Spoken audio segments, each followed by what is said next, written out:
I'm going to call the April Regional Planning Commission meeting to order. If you would please stand for the pledge. Pledge allegiance to the flag of the United States of America and to the republic for which it stands, one nation, under God, indivisible, with liberty and justice for all.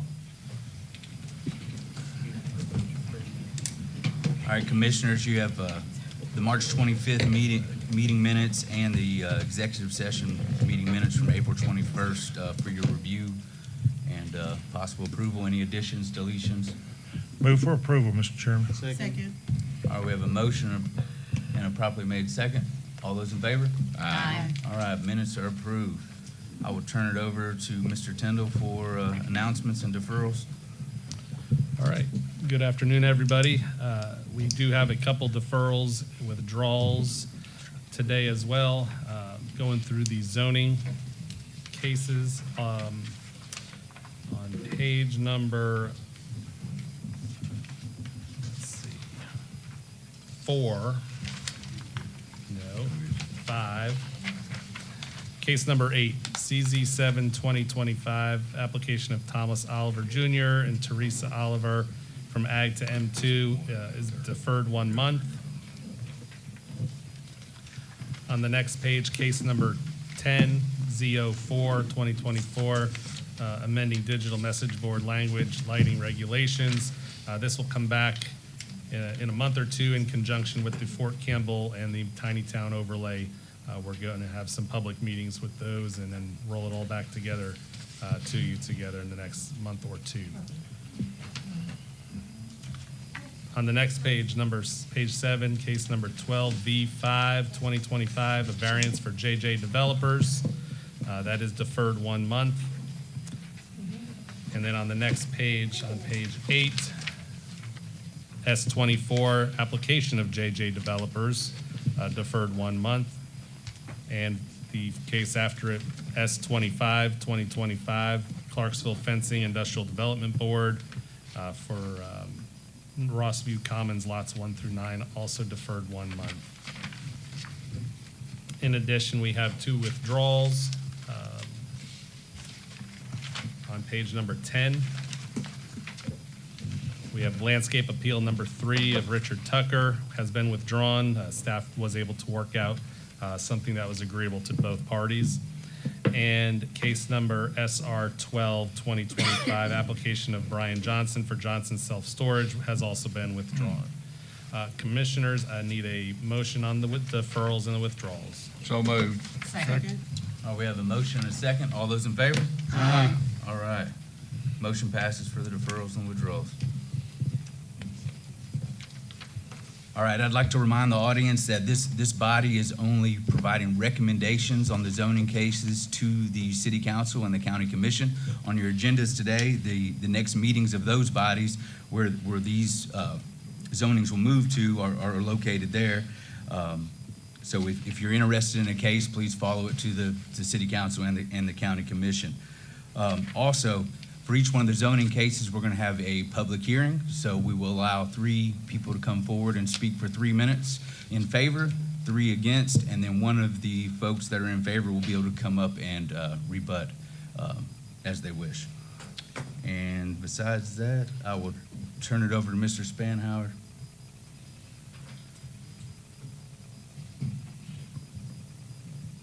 Mr. Chairman, members of the Commission, thank you all for the opportunity to present these cases today. Your first one under the City Zoning tab starts on page 1. It is ZA 2025. It's the application of Infinity Investments, LLC.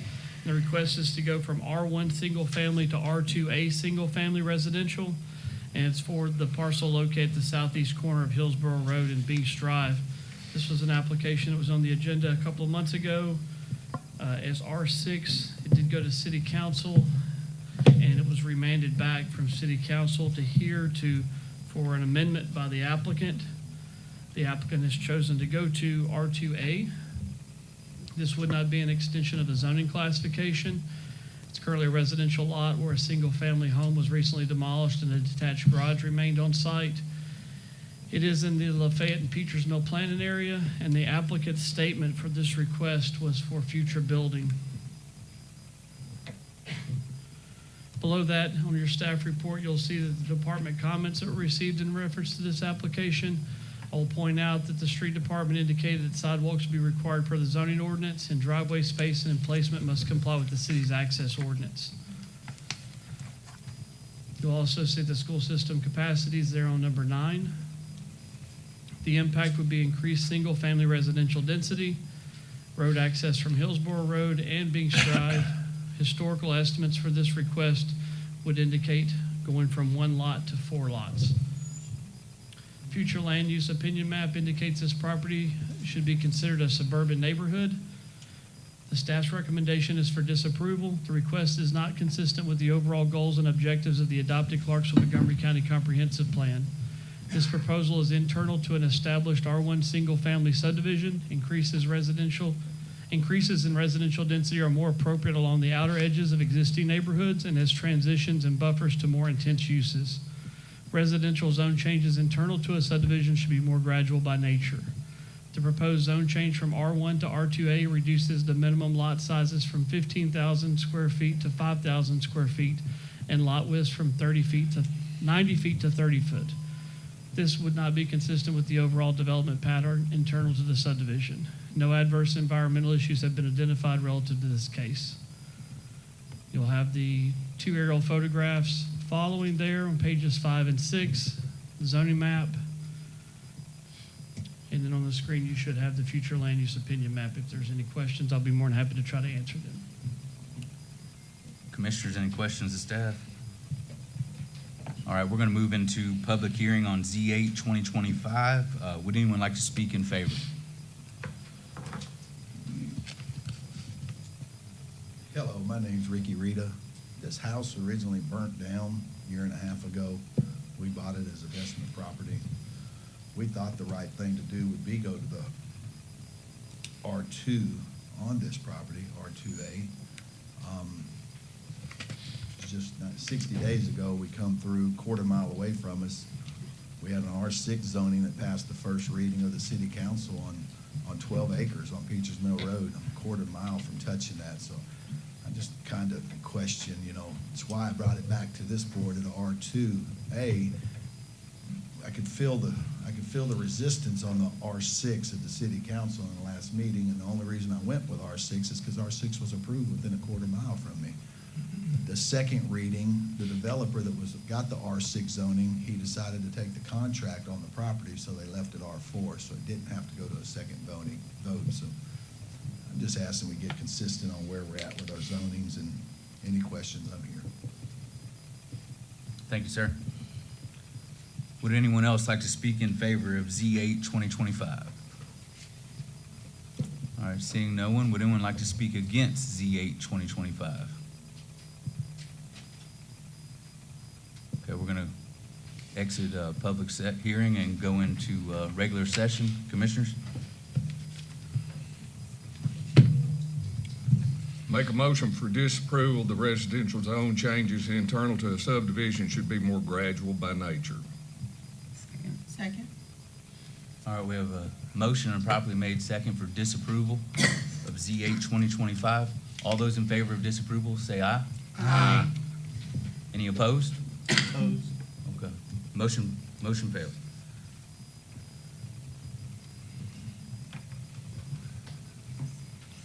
Commissioners, the next application starts on page 7 of your city staff report. It is Z13 2025. The application of David Merrill, the agent is Bill Mace. The request is to go from R1A, single-family residential, to C5 highway and arterial commercial district. It is for a parcel that encompasses 1.22 plus or minus acres. It's at the northeast corner of Tiny Town Road and the Tobacco Road intersection. There is some previous zoning history in reference to this application, going back to 2013, 2014 as well, and you'll see the details listed there. Under department comments, you'll see the comments that the street department has requested a traffic assessment. That's been reviewed and accepted for their standards. School system capacities are listed there. This was presented at your informal meeting with a recommendation for disapproval. We have since received a recommendation for a 1-month deferral from the applicant. The applicant made the request and has also paid the deferral fee, and the staff is agreeable to the request to defer. Based on the timing of the request to defer, we will need to open the floor for public comments. If you have any questions, I'll be more than happy to try to answer them. Oh, does he want to hear anything, John? All right. Commissioners, anything? All right, we're going to go into public hearing on Z13, 2025. Would anyone like to speak in favor?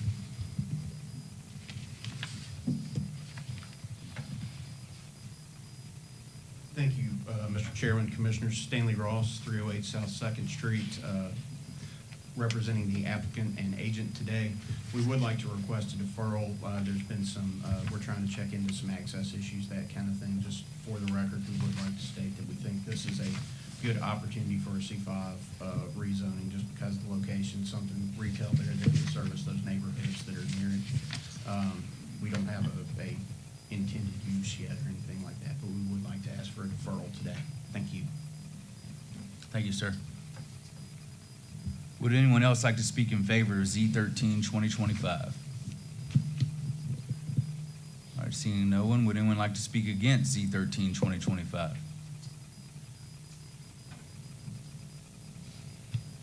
Come on up. My name is Rod Schramm.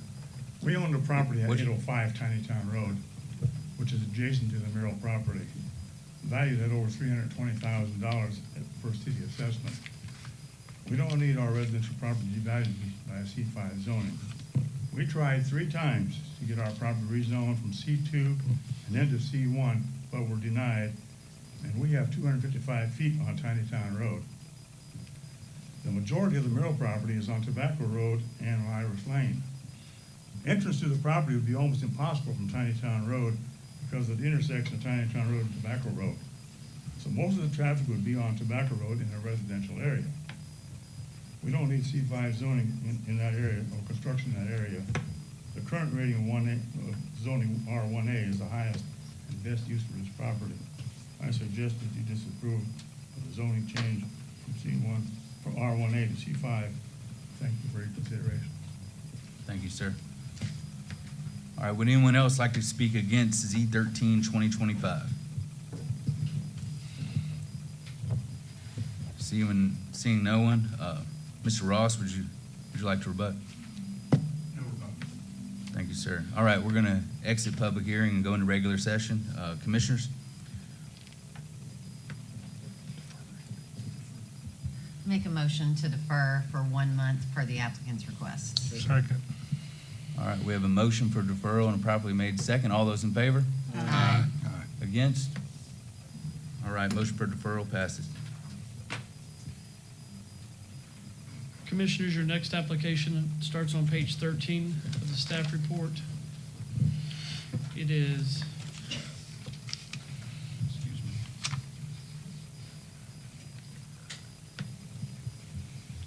it is Z18, 2025, the application of James Page. The request encompasses just shy of 1.5 acres at 1.4 acres. Requested to go from R1 single-family residential to C5 highway and arterial commercial district. This would be an extension of the C5 zoning classification. The property fronts on the south frontage of Dover Road, approximately 200 feet east of the Dover Road and Walker Circle intersection. Currently has 2 residential structures on site. It is in the Woodlawn planning area, and this would be the applicant's statement is to provide an extension of the C5 zoning for commercial development. There were no department comments of any concern, although CDE did point out that there are some existing overhead lines that would need to be relocated or placed under an easement under a site review if this were to pass. The impact would be increased intensity in uses, traffic, light, and noise, be accessible from Dover Road, which is US 79. The future land use opinion map indicates this is part of a mixed residential neighborhood. The staff's recommendation is for approval. The request is consistent with the overall goals and objectives of the adopted Clarksville-Montgomery County Comprehensive Plan. The adopted land use opinion map identifies these parcels as mixed residential neighborhood, and the mixed residential neighborhood indicates that neighborhoods serving commercial businesses, small restaurants, and services are appropriate on major roads. There's been no adverse environmental issues identified as part of this request. Next two are aerial photographs of the property, followed up by the zoning map, and you should also see a copy of the future land use opinion map in of the presentation above. If you have any questions, I'll be more than happy to try to answer them for you. Commissioners, any questions for staff? Seeing none, we're going to go into public hearing on Z18 2025. Would anyone like to speak in favor?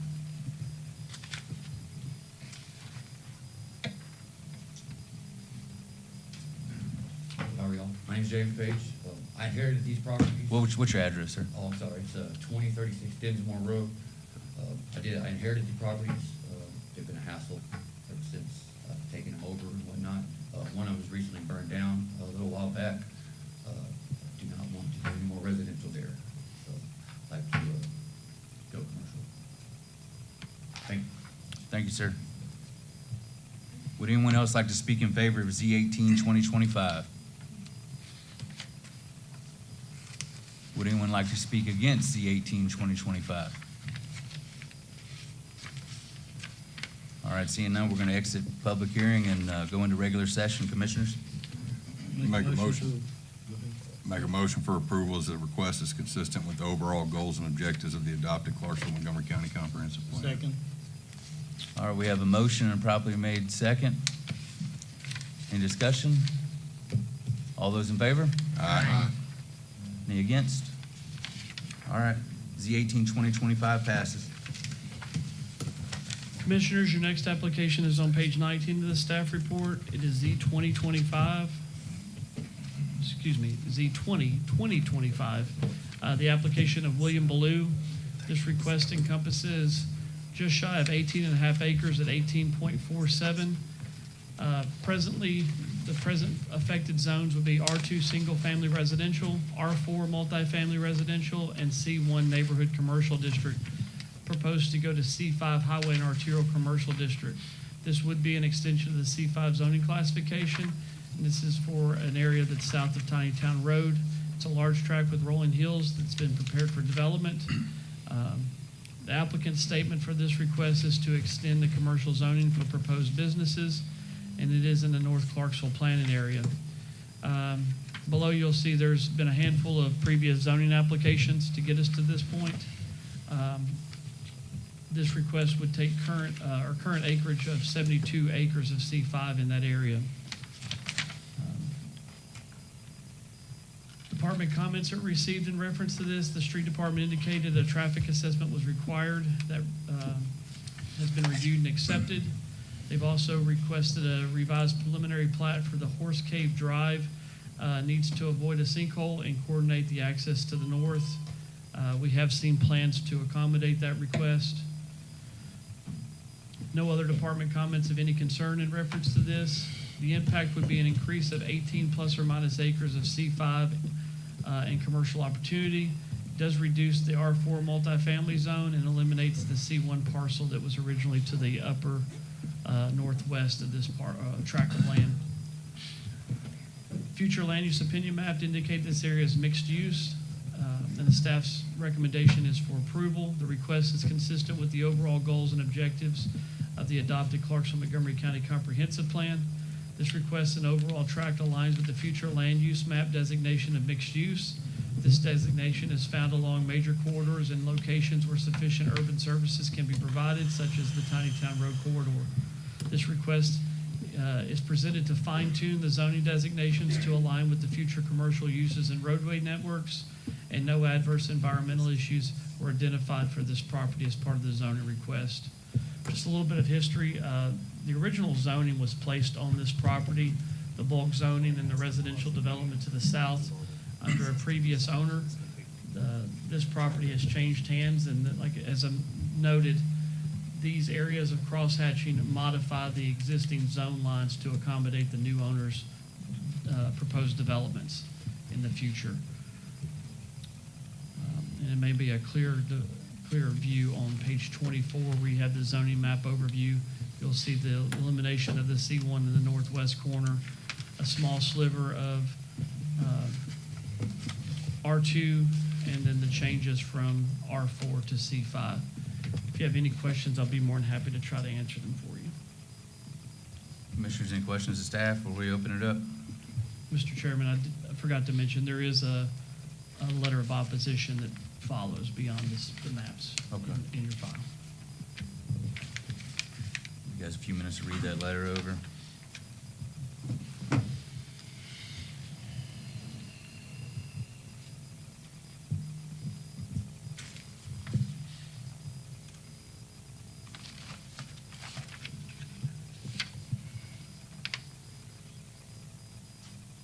All right, I'm going to open up a public hearing on Z 2025. Would anyone like to speak in favor of this ordinance, or this is rezoning?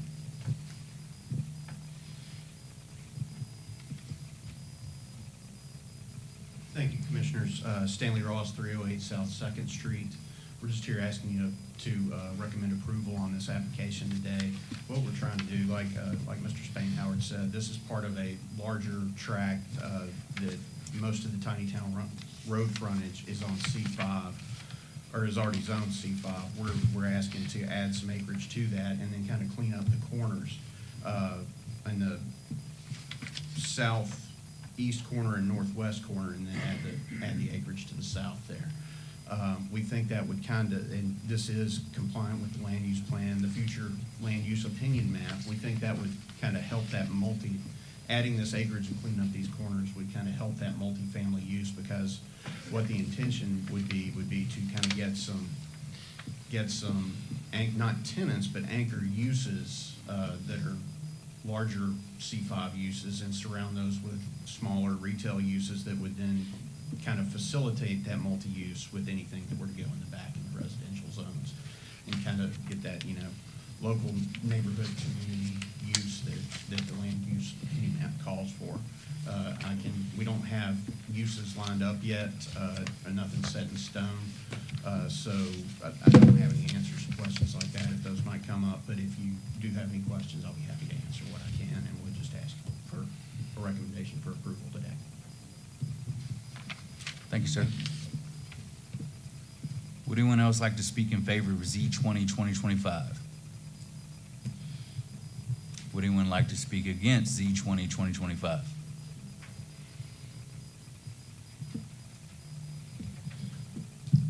My name is Lenore Erickson. I live on Cabana Drive, which is the lower part of that drive. I think this zoning request should be rejected because it's deceptive. It is actually 4 pieces of property, and in the 3 minutes I'm allotted, I will try to address each one of them. The west property is adjacent to the transformer station that provides electricity for the entire area. It is a TVA easement. He did not draw the TVA easement on the application, but the property next to it is zoned C1 because it is next to, within 15 feet of the transformers. I believe C1 is the appropriate classification for that property because we should not have anything large or in any way that would draw energy from those high voltage equipment. I don't want a fire there. The east property borders the Life Point Church. It has no access except the church parking lot. And so if the church has requested that he build a commercial building, he should say that. The man who just previously said that they were just trying to clean up the corners. That means they intend to use Horseshoe Cave Drive to access the property, and they did not draw Horseshoe Cave Drive on the map. I'd like to know what they intend to build next to a church. Using the scale on the map drawing, I calculated the current C5 zoned area there to be about 75 to 100 acres. And that's 3 times the size of Governor's Square Mall. I don't know why they need an additional 18 acres without having some reason for that. I think that they ought to have something in mind before they ask for additional acres. There is a gap between the tiny piece of property and the expansion request, and I assume that gap is Ottowood Drive. But he didn't draw Ottowood Drive on the map. And unless you see Ottawa Drive and Horseshoe Cave Drive on the map, it is impossible to visualize where they would intersect Tiny Town Road. I want to know what kind of traffic remediation will be required for those two roads to get there. You've already passed a variance that said he didn't have to build a lake between the two roads, Autumnwood and Horseshoe Cave. So they're both going to go directly to Tiny Town. I just hope that this commission considers how the traffic conditions will happen on this residential streets. I would actually like to see Mr. Blue submit 3 separate requests with the appropriate detail of the TDA easement and the 2 streets, and the reasons why he needs to zone an additional 18 acres to the already massive C5 property. Thank you. Thank you, ma'am. Would anyone else like to speak against Z20 2025? All right, seeing no one. Mr. Ross, would you like to rebut?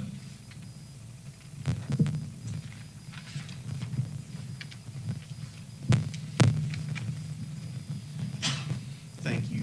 In terms of any drawings that may be out there, I'm not familiar with what the speaker was referring to, but I think that the zoning application has been fully submitted, was complete, and anything that needed to be shown on there was shown. TVA easements, the church over there, any uses, whatever they be, they're going to be, whether this doesn't get passed and it's C1 or C2 or C5, they're going to have to take into account those easements. Those easements are there. They have to be followed. Any landscape buffers that would be required would have to be adhered to. All that comes through in the site plan process. And just to address traffic issues, I think there's been a thorough traffic study submitted that has been reviewed by the street department and the planning commission and staff, and it addresses any traffic issues that may be out there. So with that, I would like to ask for approval, or recommendation for approval today. Thank you. Thank you, sir. All right, we're going to exit public hearing and now move into regular session. Commissioners? Motion for approval. The request is presented to fine tune the zoning designations to align with future commercial uses and roadway networks. Second. All right, we have a motion for approval and a properly made second. Any discussion? Seeing none. All those in favor? Aye. Any against? All right, Z20 2025 passes. All right, ladies and gentlemen, we're having a little bit of a technology issue today, so we're going to take a brief recess, 10 minutes or so? 2 to 5 minutes to see if we can get the technology working right for the online viewers, and then we'll go back into session. Thank you.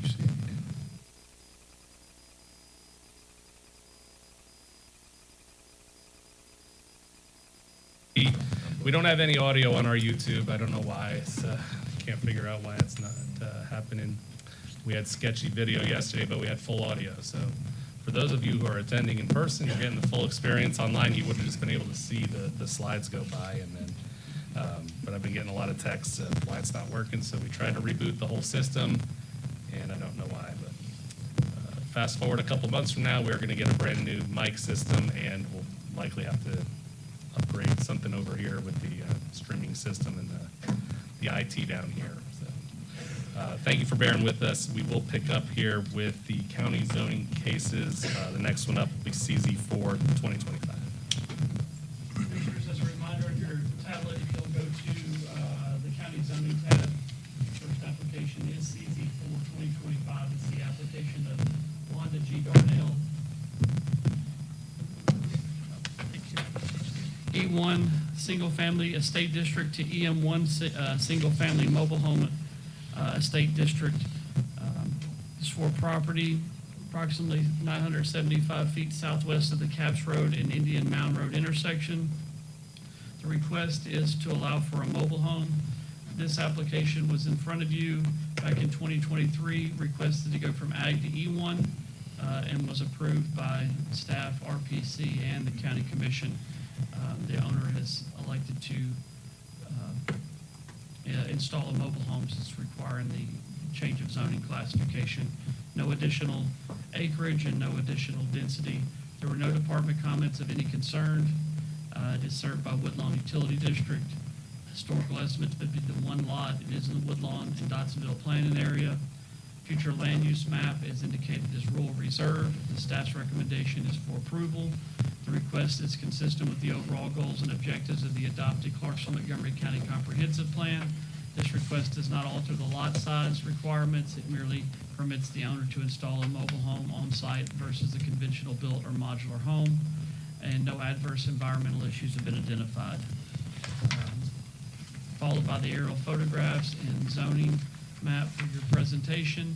If you have any questions, I'll be more than happy to try to answer them for you. Commissioners, any questions for staff? All right, we're going to open up public hearing on CZ 4 2025. Would anyone like to speak in favor? All right, seeing no one, anyone like to speak against? All right, move back into regular session, commissioners. Make a motion that we accept approval. Request is consistent with the overall goals and objectives of the adopted Clarksville Montgomery County Comprehensive Plan. Second. All right, we have a motion and properly made second. All those in favor? Aye.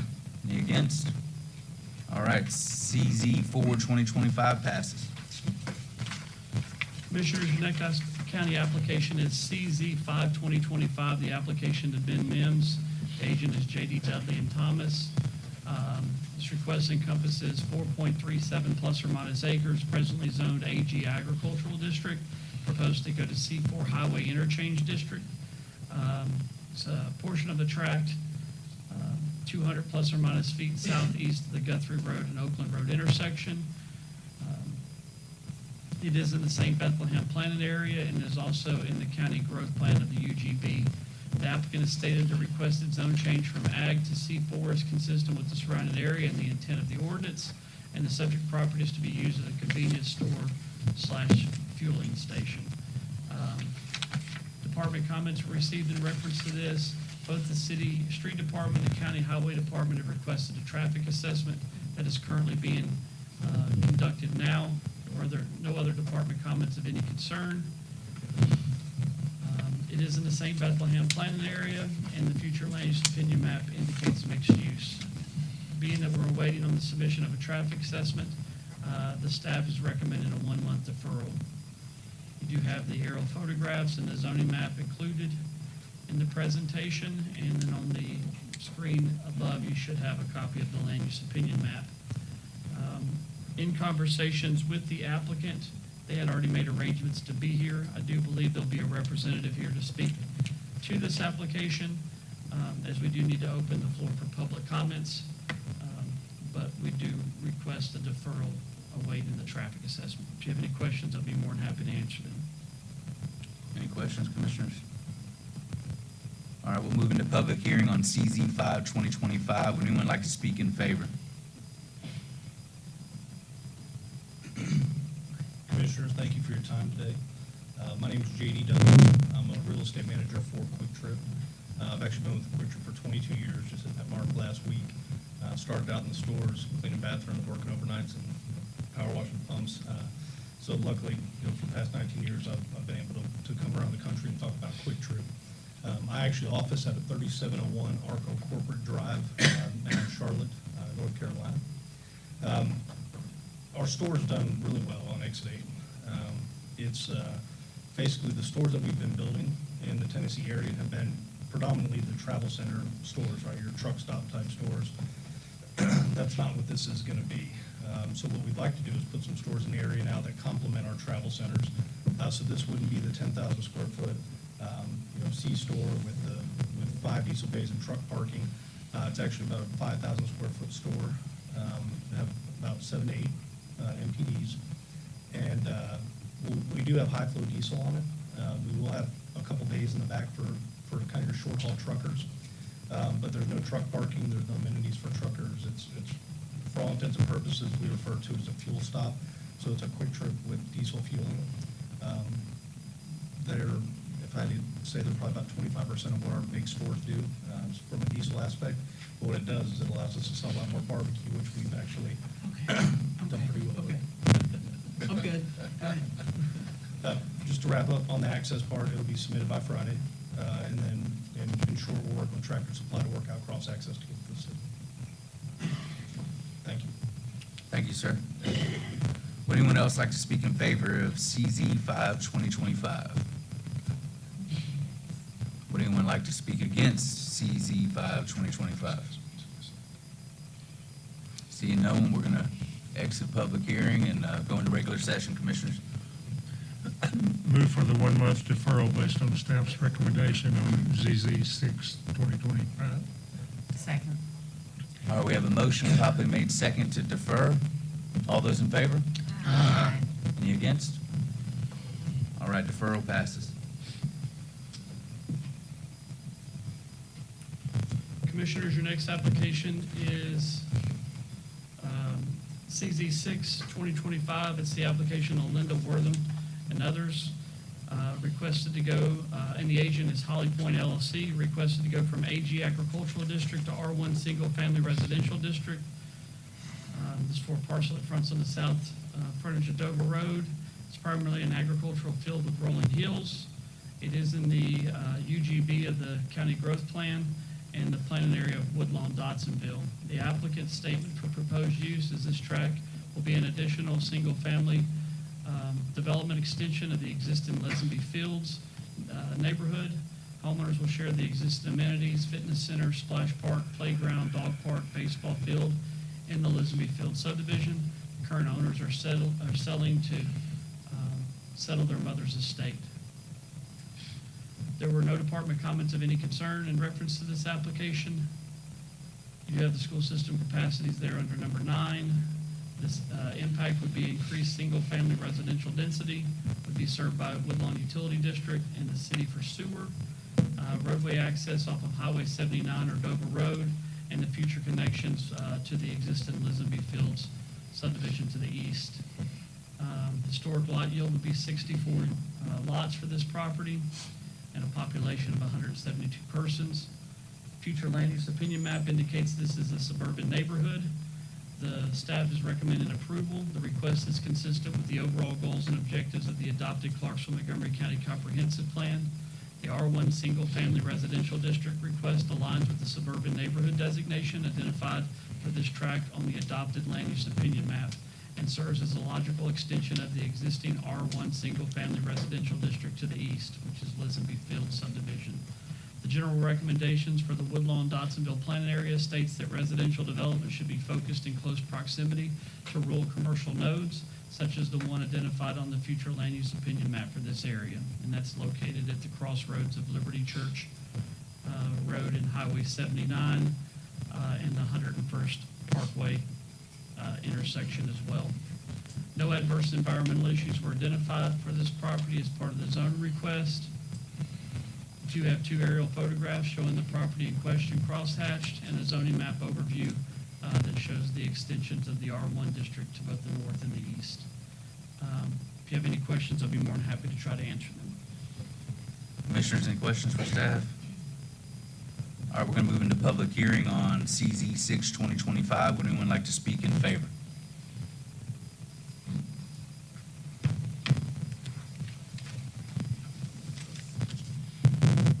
I'm Lawson Mabry, 115 West Glenwood Drive. I'm representing the Harris heirs. Shirley Harris was the last surviving child of Horace Lesenby, baseball player for Southern York State. This is basically just going to be an extension of Lesenby Field subdivision. As John said, we will have an additional access point on Dover Road. We've also discussed with the school system about providing an access either pedestrian or vehicular to Liberty Elementary School from the subdivision. I'll be happy to answer any questions. Thank you, sir.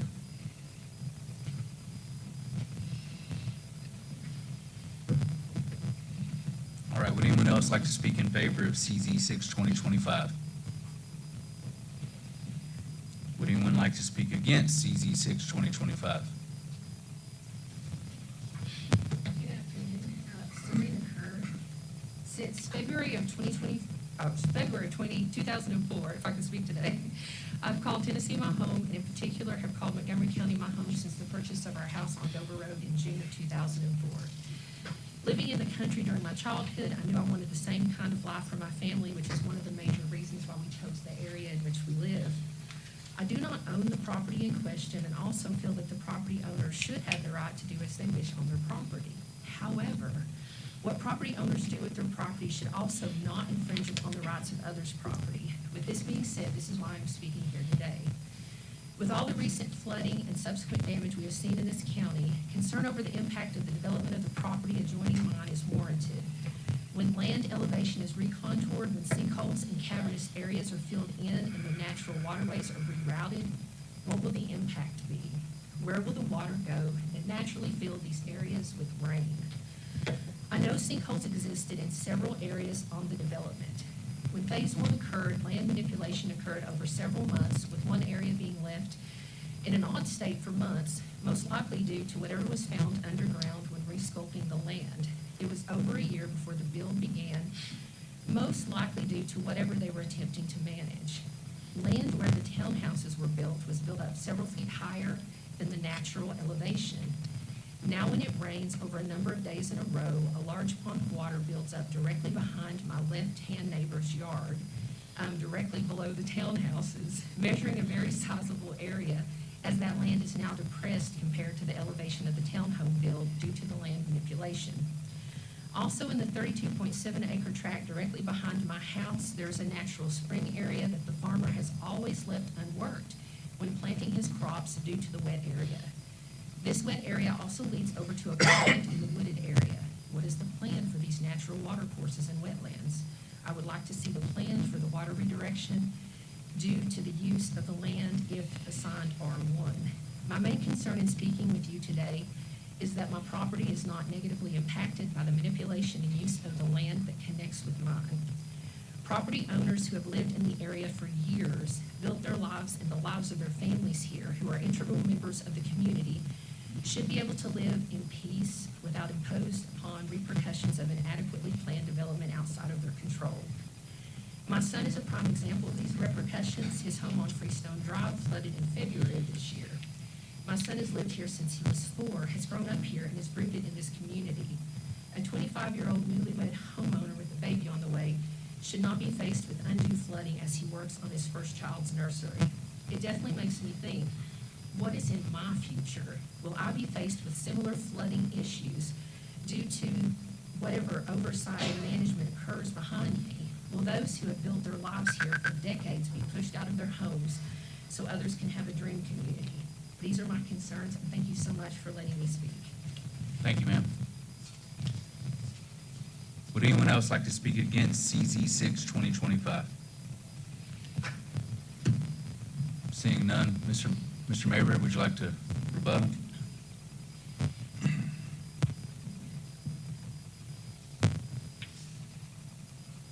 I guess I'll just point out that the zoning we're asking for is the same zoning as surrounding properties, R1. And any drainage plans we have will be subject to review of County Highway Department and Tennessee Department of Environmental Conservation. Any wetlands that are there will not be disturbed.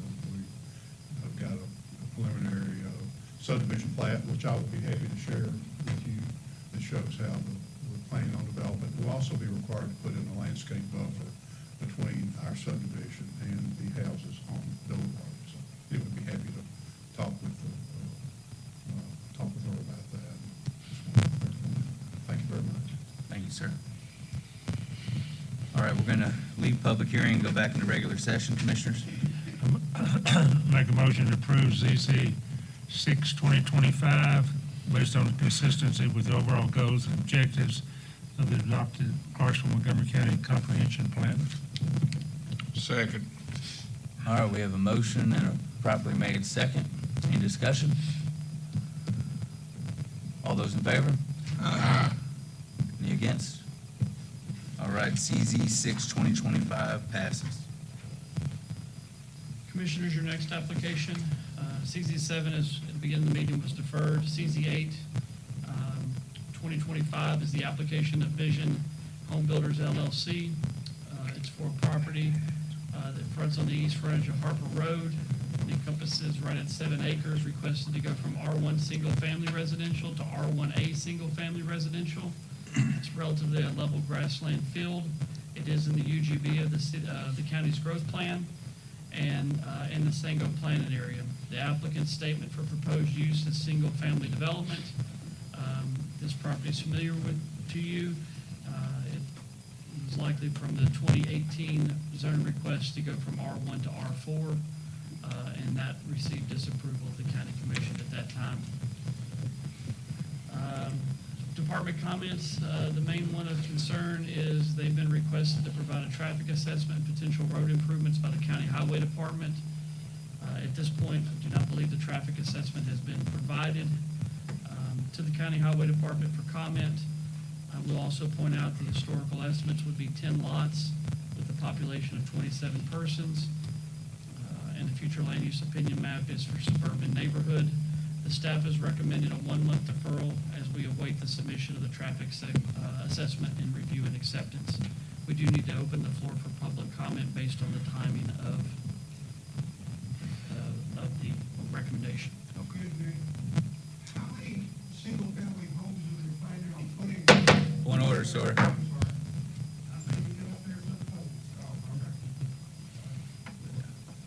It's already done. All right. Commissioners, any questions before we open it up to public hearing? All right, we're going to open it up to public hearing on CZ8 2025. Would anyone like to speak in favor? All right, seeing no one, would anyone like to speak against CZ8 2025?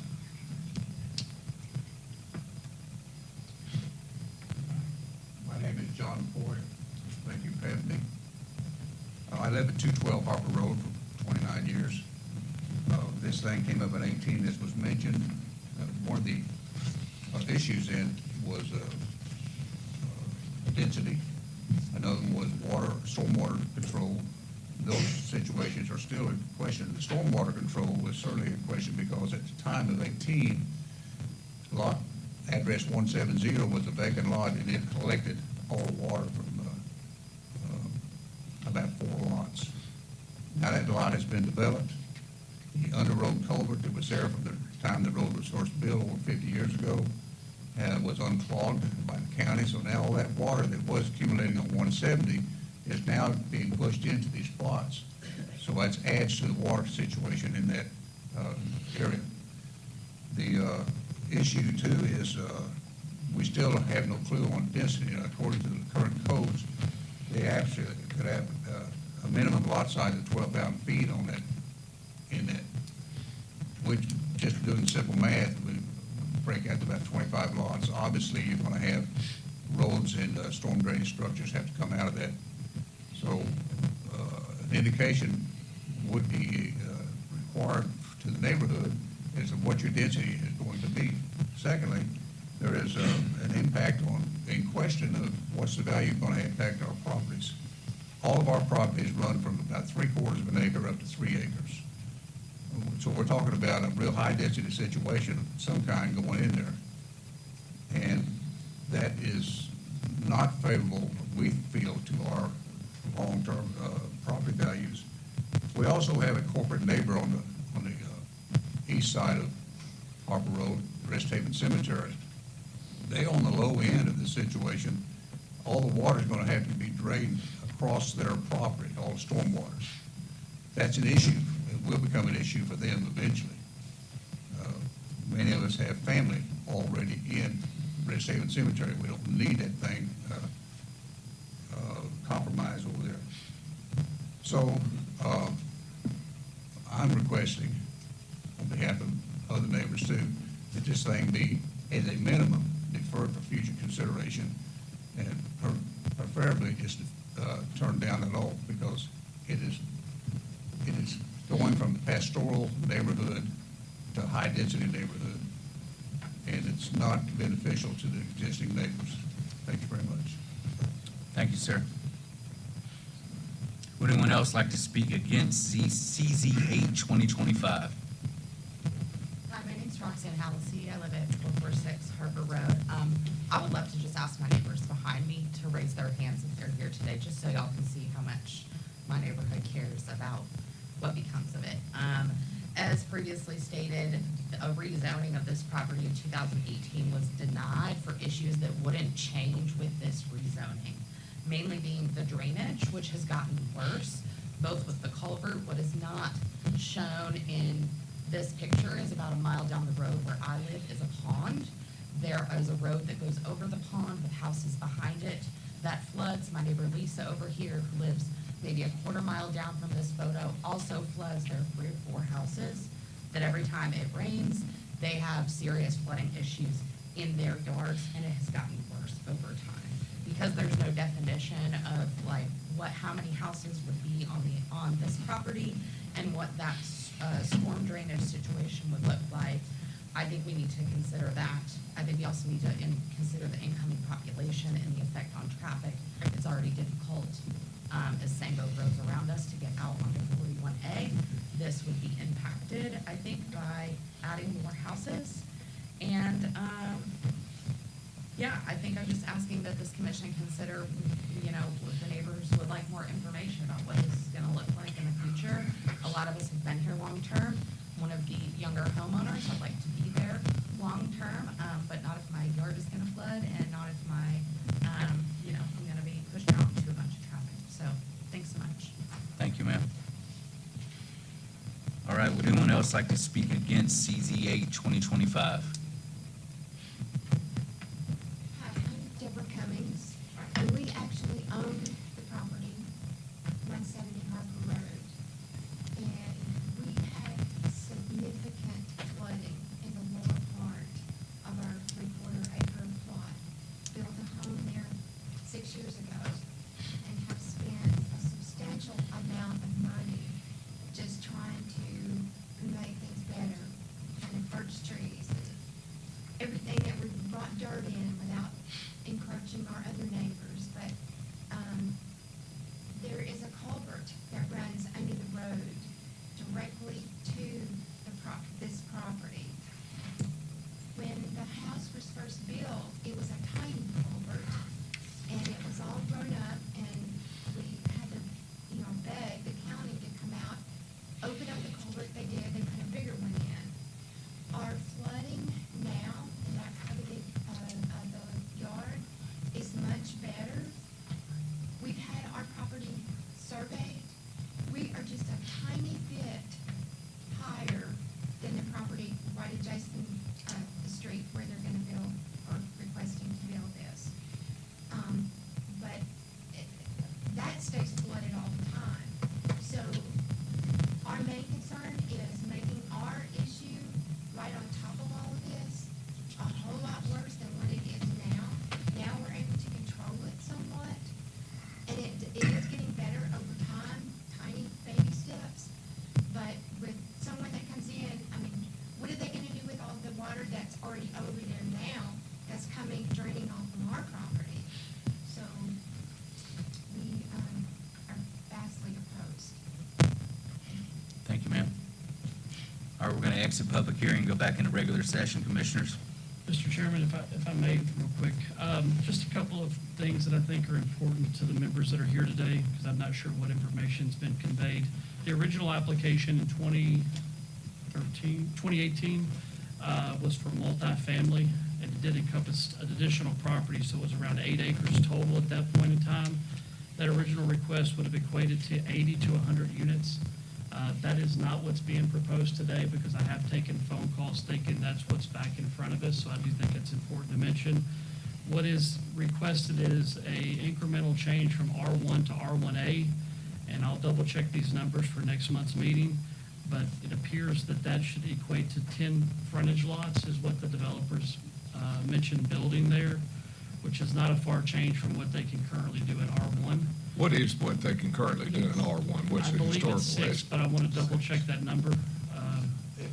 It's largely determined, because this property is very deep, on the amount of road frontage they have. They may be able to have a flag lot or two possibly and get another lot or 2 or 3 out of that.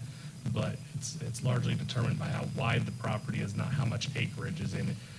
I don't see a developer coming in and putting a cul-de-sac in here. It really doesn't add much value to it for the value of having to put that road in there. So it would be frontage lots. And following up with Mr. Tyndall said, we've taken notes of the comments mentioned in this culvert. I'll reach back out to the Montgomery County Highway Department and the Montgomery County Codes Department, reference this culvert and make sure that we have specific comments.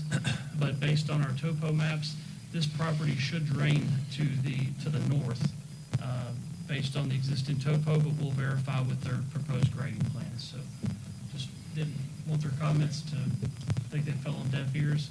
And there will be another public hearing conducted next month after the traffic assessment's here. So they're welcome to attend that meeting as well.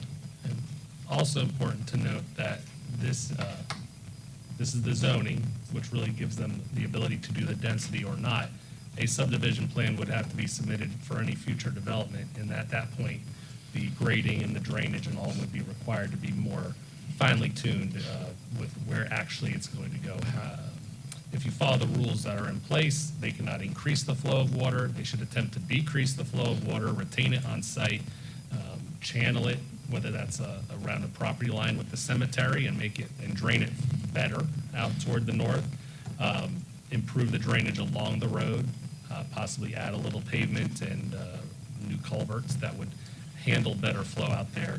This is one opportunity where the ground is so flat out there, the water just sits, but when given an opportunity to drain properly, it may actually improve it for the entire area right around these lots. So more to come next month, but we will have another hearing next month once we hear back from the Highway Department, and we will forward some of these questions on to them and get other answers if they need to. So the sign will stay out there for the month, and you'll likely get another letter in the mail.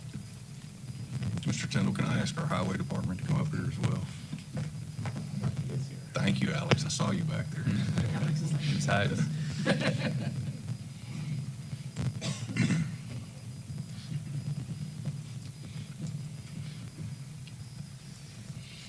Yes, sir. Thank you, Alex. If you can you make a note to Highway Superintendent Bryant to check on what some of the constituents here today have said, that there's water standing.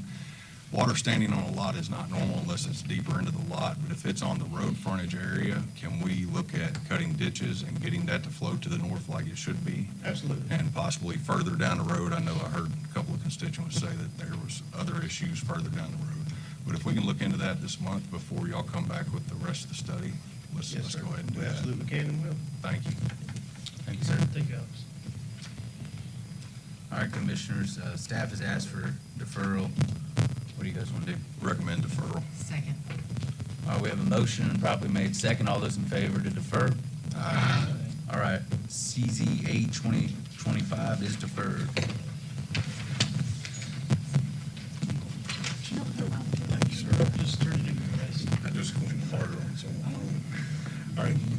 Commissioners, at the very bottom, it got put under the county zoning tab there on your tablets. This was a small text change that was requested by the city of Clarksville's legal department. And you can see the text there in blue. It's also underlined on the screen there under, long story short, as they've been working with this Restore Clarksville initiative that's been meeting for about 3 or 4 months now. The legal department has been working with the code department and Councilmember McLaughlin to look at opportunities for improving some of the language in the building code and the zoning code. One of the things they noticed is that there really isn't a penalty for violating the zoning code. And this is not for things like building something that shouldn't be there, that will already be covered under the building code, but for using a property different than you were approved for reducing your parking, for taking out landscaping, for putting a sign up that doesn't conform or wasn't approved. These are the violations that aren't currently covered under the zoning code. And after the legal department looked at other portions of the city code in general, they could not find a better place to put this. I did ask them to see if there was a different title under the city code to consider this. And they said, no, we think it belongs in Chapter 11 which is Title 11, Chapter 11, the zoning code, under violations. So you'll see it previously just said, it shall be unlawful to erect, construct, reconstruct, alter, maintain, or use any building or structure or the use of any in violation of the regulations of chapters 1 through 11 of this ordinance, of the zoning ordinance. Compliance may be enforced through means of pecuniary penalties or injunction. They asked it for the additional language here.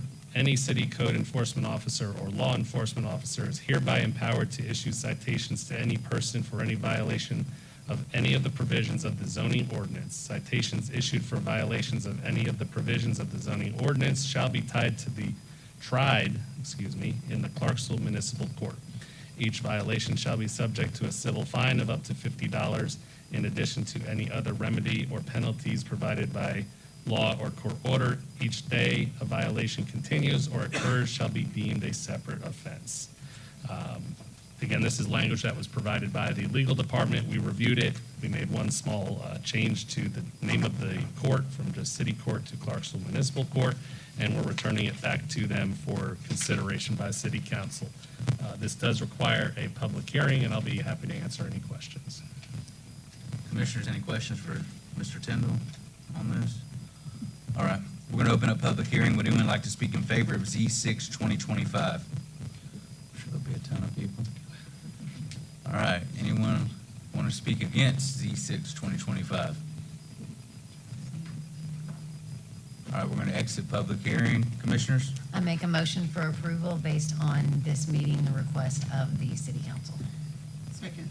All right, we have a motion and properly made second. Any discussion? All those in favor? Aye. Any against?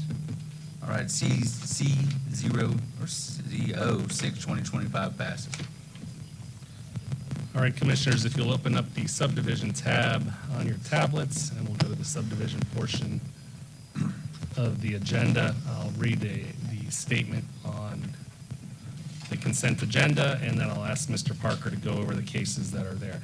All items in this portion of the agenda are considered to be routine and non-controversial by the staff of the Regional Planning Commission and may be approved by one motion. However, a member of the audience, commission, or staff may request that an item be removed for separate consideration. We already deferred some cases, but Mr. Parker, would you read the cases that are on the docket today? Yes, sir. Thank you, Mr. Tyndall. Commissioners, our first subdivision is case number S11 2025. The applicant is Ligon Home Builders LLC. It's a request for revised preliminary plat of Gold Landing. The property is located west of Bell Road and north of Needmore Road. The staff recommendation is approval subject to the 4 conditions listed. Case number S26, the applicant is Catherine Sharp. Request of preliminary plat approval of Catherine Sharp property, lots 1 and 2, McAdoo Creek Road. Property is located at 290 McAdoo Creek Road, and the recommendation is for approval subject to the condition listed. And finally, case number S27, 2025, applicant is Bill Mace Homes. It's a preliminary plat approval of lots 42 through 48 and 51 through 59 of Rose Hill, Section B, along Rose Hill Drive. The staff recommendation is for approval subject to the 2 conditions listed. Thank you. Staff does not need to remove any of these cases. Commissioners, do you need to consider any of these cases separately? S11. S11. Anyone from the public, we will pull S11 for separate consideration. Anyone from the public for S26 or S27? All right, Commissioners, let's dispose of S26 and S27 first, and then we'll go into S11. Our Commissioners' consent agenda, S26, S27. Go ahead. Sure. Got a motion for approval? Second. We got a properly made second. All those in favor of the consent agenda? Aye. Any opposed? All right, consent agenda passes. All right, Mr. Parker, would you please present in detail case S11, 2025? Yes, sir. Case S11, 2025, again, that's Gold Landing, revised preliminary. Property is located west of Bell Road and north of Needmore. This is approximately 11.47 acres, 56 proposed lots. The current zoning of the property is R3, and it is within the city. On page 3, you'll see the aerial overview of the site. At page 4 is the proposed preliminary plan. I will point out a couple of things. This plan does show a connection to Bell Road. It is indicated to be one phase by the engineer. And the following page is a letter provided by the applicant. And then the next few pages is an email we received, from an adjacent property owner with several pictures.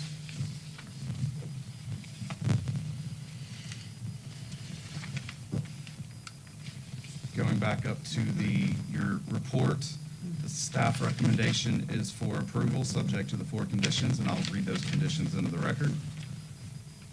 Approval from the Clarksville Street Department to include any roadway improvements, grading, water quality, and driveway access locations to the public right-of-way. Approval of all utility plans by the city engineer's office or utility district official. Possible lift station upgrades required.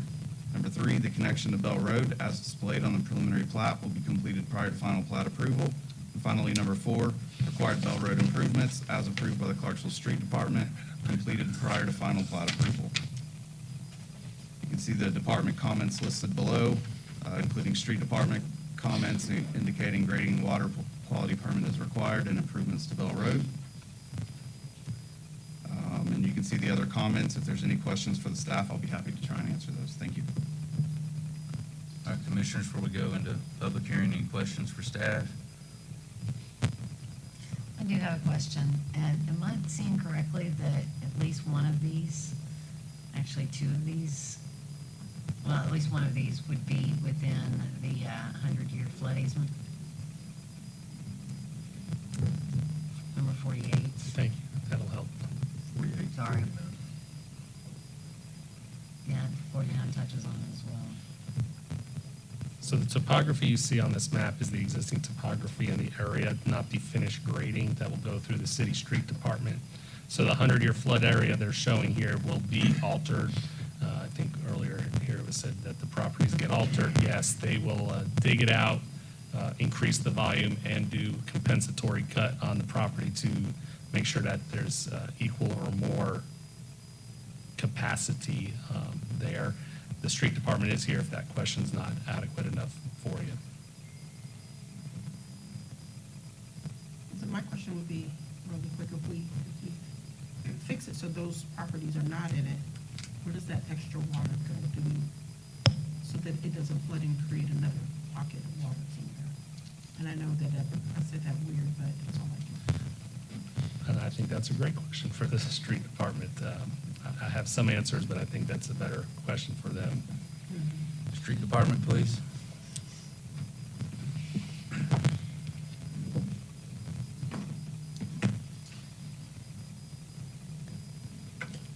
Good afternoon. So my question is, if we fix the properties that is 48 and 49 and a little bit of, and then there's another property, how do we keep that far corner? If we fix it so those properties don't flood, where does that extra water go to? Does it make the floodplain then shift? Yes, the floodplain would shift, as Jeff Tyndall had mentioned. There'd be compensatory cut that would account for the additional volume that would be needed. So yes, the outline of the 100-year should shift with the grading, the proposed grading for the site. So the grading in the 100-year plane would shift as well. Correct.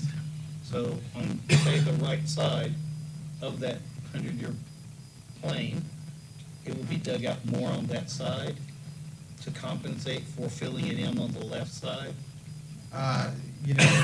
That's up to the engineer on where he gets the cut and fill from. Right. But essentially, you're correct.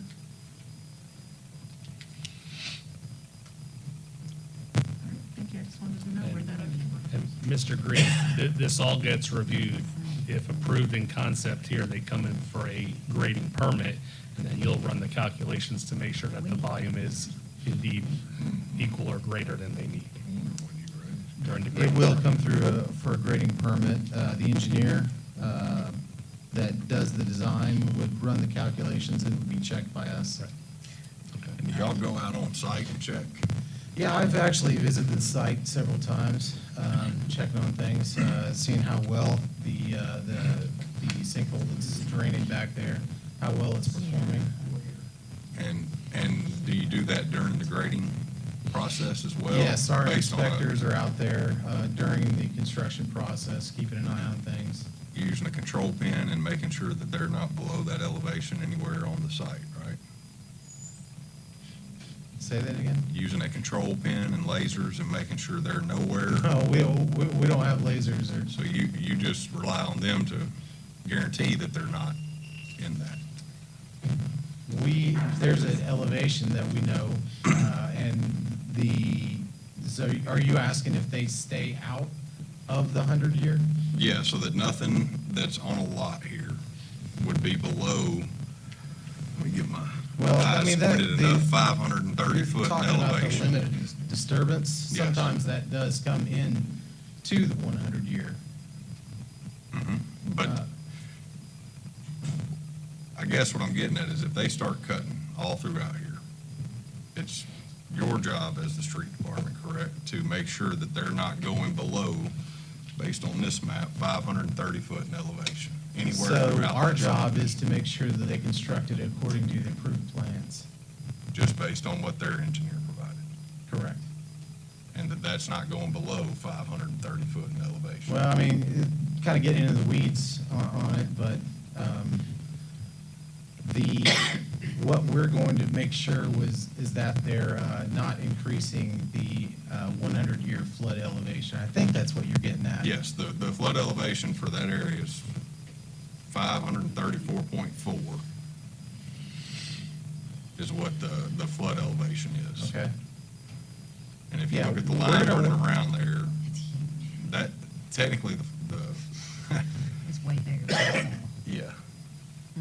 So that's what I'm getting at. The numbers just on this map don't even technically add up, because right here it says 100-year floodplain easement, no structure or field to be built in area, elevation equals 534.4. Right. But if you look at the dash line of the map, and I'm not an engineer by any means, but I did pass land nav in the Marine Corps. These other dash lines over here show that there's a lot of lots 16. in 530, between 532 and 536 in elevation. So if you look at the other dash line, not just the one that in that little area, there's 1, 2, 3, 4, 5, 6, 7, 8, 9, 10, 11, 12, 13, 14, 15, 16, 17, 18, 19 lots inside of that 534.4 flood elevation. And that's your 100-year floodplain. Not Right, this which other is little going- fancy it's line that's gonna running around it, change. so it's a little bit of an optical. It's gonna illusion. change. So with their grading, that 100-year flood elevation will change. And it'll all fall behind these lots. That'd be a good question for Mr. Burchett, I believe, who's doing the plans. Well, and I can clarify that. I wanted to talk a little earlier, but this is a good conversation.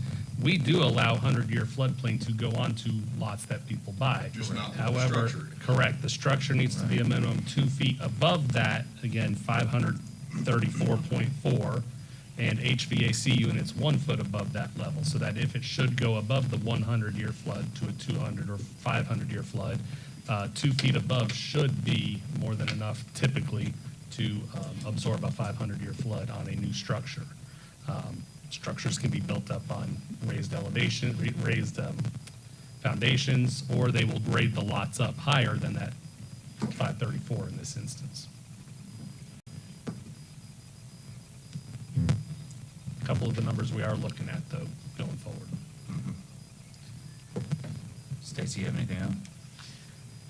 No, he got to where I was gonna go with that was, once I looked further in and looked at the numbers, it wasn't just that one spot. Once I scrolled in, I was like, wait a second, there's a whole lot more lots that fall in that 100-year flood easement.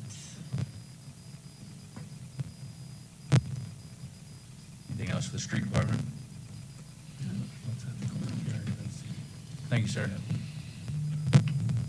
All right, we're going to jump into public hearing on S11 2025. Would anyone like to speak in favor?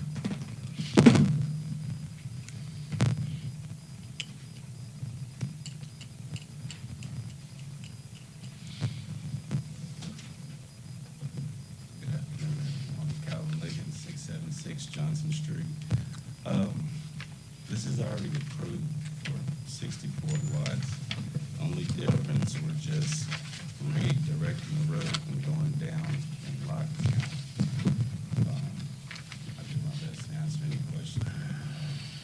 I think I need to clarify, I don't recall us having any type of subdivision plan. It was approved last year. I'm for sorry, 60 I'll let you go ahead and Go ahead. finish. It was approved for 64 30-foot lots last fall, I believe. Now, as I was saying, I don't recall this having anything approved. Mr. Tyndall, can you clarify that? I'll let Mr. Parker answer. He handles our subdivision load, but we've seen many different things. In fact, I think we also saw a layout when a zoning change came through, but there is an approved layout.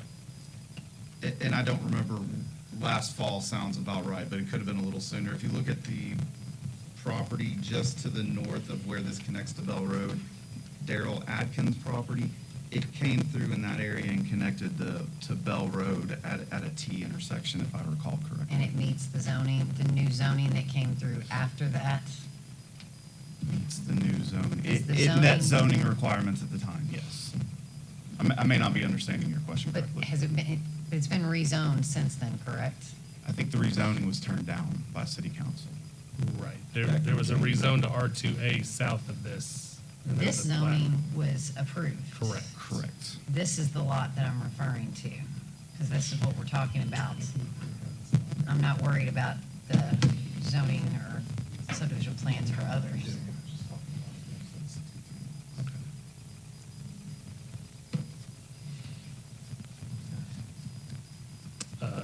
Mr. Parker tells me we have a approved preliminary on this lot already. This is a different alignment of what they're calling John Wesley Road into Bell Road.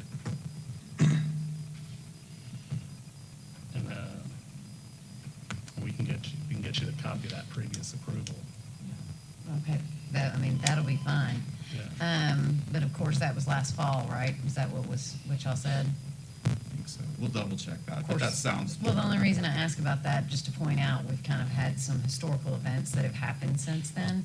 And me speaking, as a city council person, I've heard from a lot of different people in regards to some of the issues. So we may be looking at these a little bit, myself at least, looking at these a little bit harder and thinking things through, especially those 100-year floods. So I just want to point that out in reference to saying that there was one approved several months ago. Thank you. We're trying to track that down for you. Anyone else have anything else for Mr. Ligon? Mr. Ligon, you brought this back based on this new loop, and we have a letter in here from Miss Nanny Bell Trust. Is that deal already done? We're in the process of it. In the process of it? Yes, sir. So what happens if that deal doesn't go through? We just go with Plan A, what's already approved. That's taking Mr. Darrell's house and bringing down, making the road improvements that way. Which was the original It was site the plan, original. or subdivision Yes, plan? sir. Okay.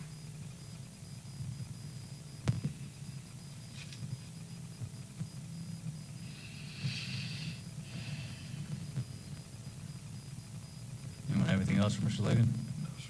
Thank you, sir, appreciate it. All right, would anyone else like to speak in favor of S11, 2025?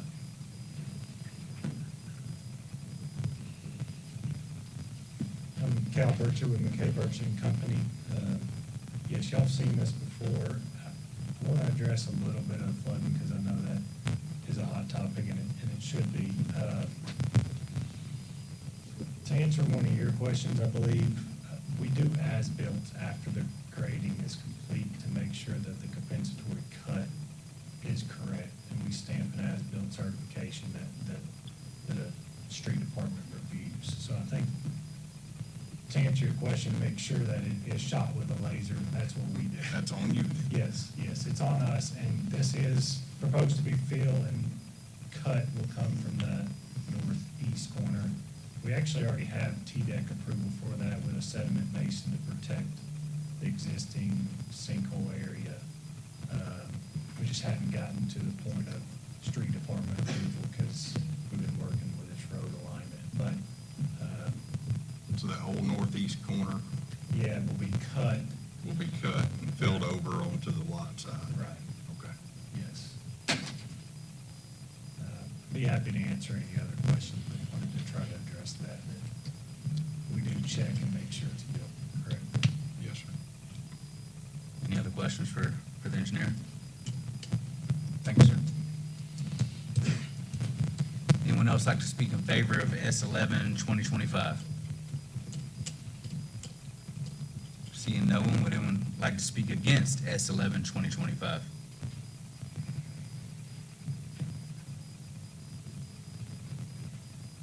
Commissioner, Chairman, thank you for your time today. John Cristiano, 2794 Ann Drive. I do love living here in Clarksville. It's been a nice change for my family. Unfortunately, there's been some back and forth with the design and what's going on next door. We've been made aware since the drainage meeting that happened back in August that Clarksville is apparently a buyer beware area, which doesn't sound appropriate to me. That means the stormwater management liability has been improperly shifted onto low-income home buyers, onto first-time home buyers, onto our active and veteran military residents. No, I guess we can't change what happened 5-10 years ago that led to the development of what's going on here right now. 3 months ago, we still can't change that, but we can look forward to what is happening. Right now, 75%-ish of my land gets flooded, and it's unusable, and it is what it is. It's an easement. I get it. It doesn't go up to that HVAC system. It doesn't go up to the property. I understand. We don't want to make it worse, and I'm pretty sure each one of you would be pretty upset if 75% of your land was unusable. Moved here expecting to be able to build something. That's not the case. Again, we have the chance to do something right through thoughtful and knowledgeable action. Building the current plat is, unfortunately, it appears to blatantly disregard the no-fill, no-structure. And I understand that there's engineering parts that come into it, but the water flows north. And if you're going to push the water further north, you're just going to worsen the water issue for me, my neighbor, and the next property right next to it, and anything on the other side as well. Again, we have the chance to do something right. I demand an adequate and appropriate plat is resubmitted. It should not seek to worsen the problem for the existing residents, and it should equate to roughly half the lots that are put here, not 56, about 20 to 30. And I ask the commission to recommend this existing subdivision plat for disapproval. Thank you for your time. Thank you, sir. Thank you. All right, would anyone else like to speak against S11, 2025? Yes, Ronnie Cotton, 676 Bond Road. I don't live in that area, but I have researched that area. I actually wrote a report that I submitted to the city council that contains this build-out. It is a dangerous thing that y'all are playing with here. These lines are the flood lines. These are elevation lines. This is where the homes in that area are gonna have problems. That basin back there needs to be dug out tremendously. If you had looked at pictures of the amount of water that's back there, it's enormous. The resident prior to me, his concern is that it does not get worse for him. He also, and including me, I'm looking out for those future homeowners that are gonna live there. If you want to approve this, move there yourself and find out. Would you want to live there? If you can say yes, you would want to live in that area, then by all means approve this. But I am totally against this. And this is gonna have to go in front of the city council. They have been made aware of this plan. I drew elevation maps. I drew where the water flows in this area. It is dangerous. More attention needs to be done to this area because you're gonna have people that are gonna be coming back saying, why did y'all do this to me? You need to pay attention. So I disagree with this proposal. It's gonna cause a lot more problems. Mr. Cristiano, in an email, said this proposal is a detriment and functionally incorrect for the area. I agree with him. This should be our R1 and R2. Thank you. Thank you, sir. Would anyone else like to speak against S11, 2025?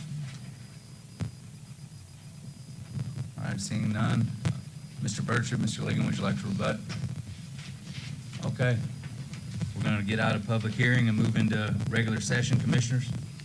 Mr. Chairman? Yes, sir. We did get the file from upstairs. This was previously heard in September 2024. The layout, and I can pass this along, was very similar, except it went directly due east instead of southeast now that the road does, connecting to Bell Road. Had 4 conditions. Approval from the street department to include roadway improvements, grading and water quality, and driveway accesses to the public right-of-way. Approval of all utility plans by the city engineer's office and utility district. Off-site sewer lift station upgrades required, and association recorded to address open space. At the time, it was approved originally for 64 units. We did get a revised plat afterward that dropped it to, same road design, just dropped the amount of lots down to 48, which I think is very similar to what you're seeing today. I'll be happy to pass this around so you can see what was previously approved, but it really just deals with that southeast corner of the property. Want to see this?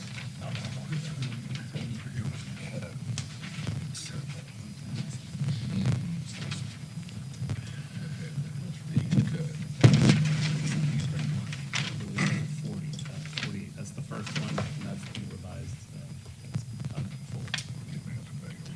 We still have the conditions here. Because now the road's doing this. You saw this one, and then they brought to staff and said, we're gonna keep the same road design, and we're just dropping the amount of units. When they drop the amount of units, we don't bring it back to you, because it doesn't change anything. This one is approved. This is the proof.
All right, commissioners, we got any discussion?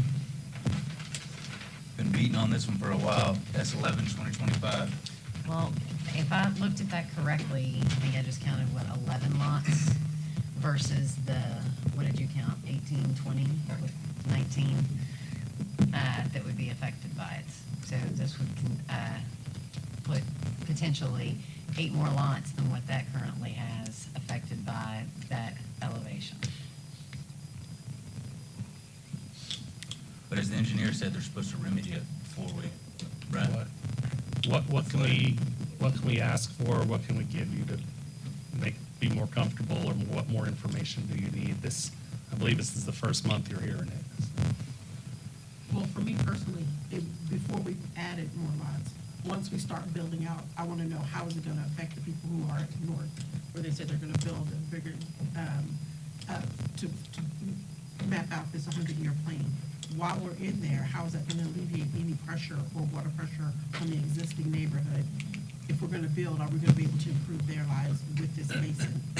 That's what I would need to know, because I would like to not see the amount of water in these backyards while we're building another neighborhood very close to theirs. And I believe that we need to build, because we do need those. However, in .com, we can approve these moments. Can we? And what does that look like? And that's kind of the reason I asked the questions of the engineer and then the street department. I'm hoping that the street department holds the engineers accountable when they design these, because when they design it, if they dig that basin deep enough, it could actually possibly improve Mr. Cristiano's backyard, which he purchased a lot that goes at least like he said, roughly 70% of it, looking at this plat, is in the 100-year floodplain. And so he purchased a lot that was already in the 100-year floodplain. It doesn't even look like in the pictures that we have that it comes inside of your fence, but it is a disturbance and it's a nuisance, I understand. And while his situation's not as dire as other places we've seen, like Woodstock or Farmington or West Concord, if the engineers design these developments properly and the checks and balances are done on that, and that's where the street department comes in, checking what the engineer designed and making sure that they did it by the book, then this basin should hold equivalent or more than water than what's already in the 100-year floodplain. And that's the goal of an actual development, is to improve the area around it as it's draining water. So I'm confident that Mr. McKay's designed it right. I mean, Cal and them, or Mr. Burgett, sorry, has designed it right. We've seen them do several designs, and it's come through properly. It's a matter of the follow-up and making sure that everything has been done correctly, in my opinion. And I do want to say, Mr. Lickens, this isn't anything to do with it. It really has to do with all that we've had and the amount of houses and what we experienced in Clarksville in the last year and a half. There's just been a lot of water. There's just been a lot of damage. And we know that you're going to do well with the houses, and we know that McKay is going to do it. We just want to make sure, as we're saying, yes, that we've thought of all of the people who are going to be affected by the neighborhoods. I know you were, sir. Yes. Thank you, sir.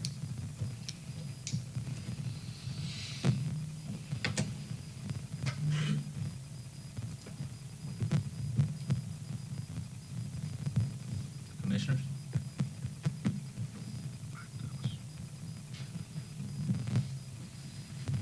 I'll make the motion for approval as long as the following conditions are met. Approval from the Clarksville Street Department to include any roadway improvements, grading and water quality and driveway access locations to the public right-of-way. Approval of all utility plans by the city engineer's office or utility district official. Possible lift station upgrades required. The connection to Bell Road as displayed on the preliminary plat will be completed prior to final plat approval, and required Bell Road improvements as approved by the Clarksville Street Department completed prior to final plat approval. Second. All right, we have a motion and properly made second. Any more discussion? All those in favor? Aye. Any opposed? None opposed. All right, S11 2025 passes.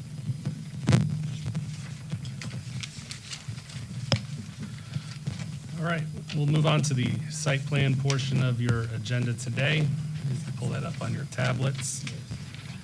Again, all items in this portion of the agenda are considered to be routine and non-controversial by the staff of the Regional Planning Commission and may be approved by one motion. However, a member of the audience, commission, or staff may request an item be removed for separate consideration. I do believe we have 7 or 8 cases. Mr. Parker, would you please read those into the record? Thank you, Mr. Tyndall. Our first site review is case number S17 2025. The applicant's Gracie General Partnership. Development is called The Joseph, located at 517 Madison Street. The proposed use is retail and multifamily.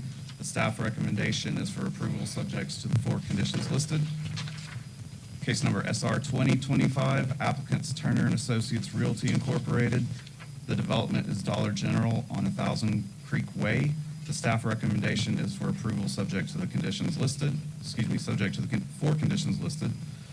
SR 27, 2025, applicant's Lori Smith. Development is Ace Hardware. It's located north of and adjacent to Hancock Road, south of and adjacent to the current terminus of Aspire Way. The recommendation by the staff is for approval subject to the 3 conditions listed. Case number SR 28, 2025. Applicant's Todd Morris. Silverstone Condos is the name of the development. It's located at 860 Peters Mill. The staff recommendation is for approval subject to the 3 conditions listed. SR 29, 2025. Applicant is Green Space Partners, Woodland Trace on Old Charlotte Trace. It is a multifamily development. The staff recommendation is for approval subject to the 4 conditions listed. Case number SR 30, 2025. The applicant is Richard Tucker. Development's called Tucker Antiques at 2809 Trough Springs Road. It is antique retail is the proposed use. Staff recommendation is for approval, subject to the 3 conditions listed. SR 32, 2025, the applicant is Titan Realty GP, Richard Collins. The development is called Titan Storage at 2124 Woodlawn Road. It's a self-storage is the proposed use, and staff recommendation is for approval, subject to the 1 condition listed.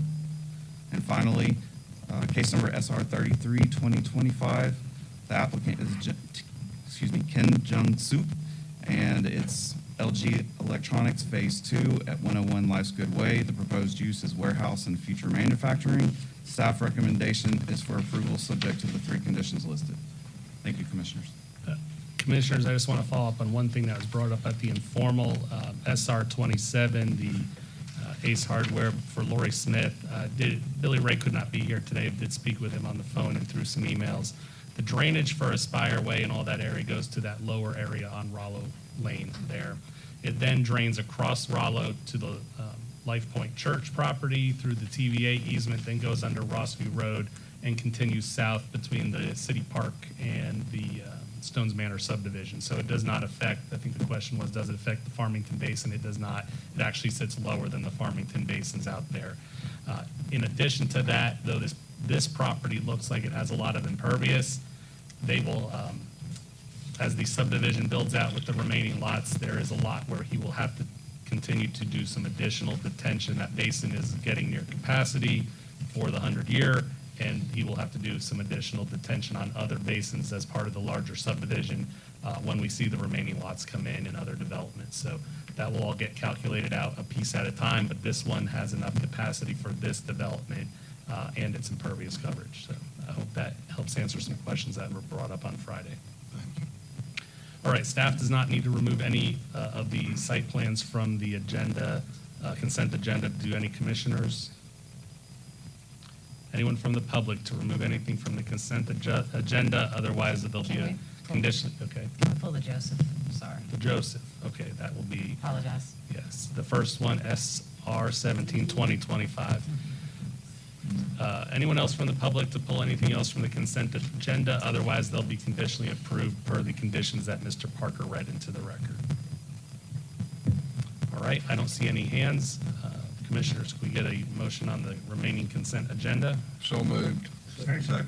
All right, we have a motion properly made second on the consent agenda for the site reviews. All those in favor? Aye. Any opposed? Okay, consent agenda passes, and SR 2025 is left. 17. Sorry, SR 17, 2025. Mr. Parker? Okay, thank you, Commissioners. Case number SR 17, 2025. Again, applicant is Gracie General Partnership. Name of the site is The Joseph. It's a retail multifamily development. The proposed acreage is approximately 0.99 acres, 92 units. It is zone CBD and is located within the city. If you'll go to page 3 of your packet, you'll see the aerial overview of the site. Page 4 is the proposed site plan. And page 5 is the landscape plan. I will point out that the Common Design Review Board did pass this application at their meeting yesterday afternoon, and that was what the holdup was, getting it to before you. Going back to the staff page, the staff recommendation is for approval subject to the 4 following conditions. Approval of all utility plans by the city engineer's office or utility district official. Approval of all grading, drainage, and water quality plans by the city street department to include road and sidewalk improvements as required. Meet CDE requirements per CDE light bands design at full cost to the developer and subject to the conditions set forth by the Common Design Review Board. You can see the department comments listed below. I don't think there's any concern. Your standard comments about grading and water quality. CDE has some lines that may need to be moved, and your school system usage. And I think that pretty well covers the comments. If there's any questions for the staff, I'll be happy to try and answer those. Thank you. Commissioners, any questions for staff before we go into public hearing? All right, I'm going to open up public hearing. Anyone like to speak in favor of SR 17, 2025?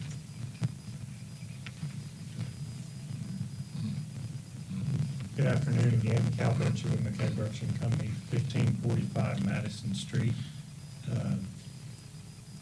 This project has been in the works for a while, as you know, and does meet the zoning ordinance for the central business district. We first met with the fire department because we had some concerns with the alley, and you'll see that we have really good turning radiuses coming off alley, widening it a little bit, and have a good internal loop for them. We're gonna work with the other departments, and are good with the conditions that, Mr. Parker read. This plan does include the infrastructure improvements of the alley, sidewalks, and a proposed fire hydrant for the fire department. This developer has had several other successful mixed-use developments in this area, and the Common Design Review Board approved this, and we ask that y'all do too. I'd be happy to answer any questions. Any questions for the engineer? Thank you, sir. Would anyone else like to speak in favor of SR 17, 2025? Seeing none, would anyone like to speak against SR 17, 2025? Yes, ma'am.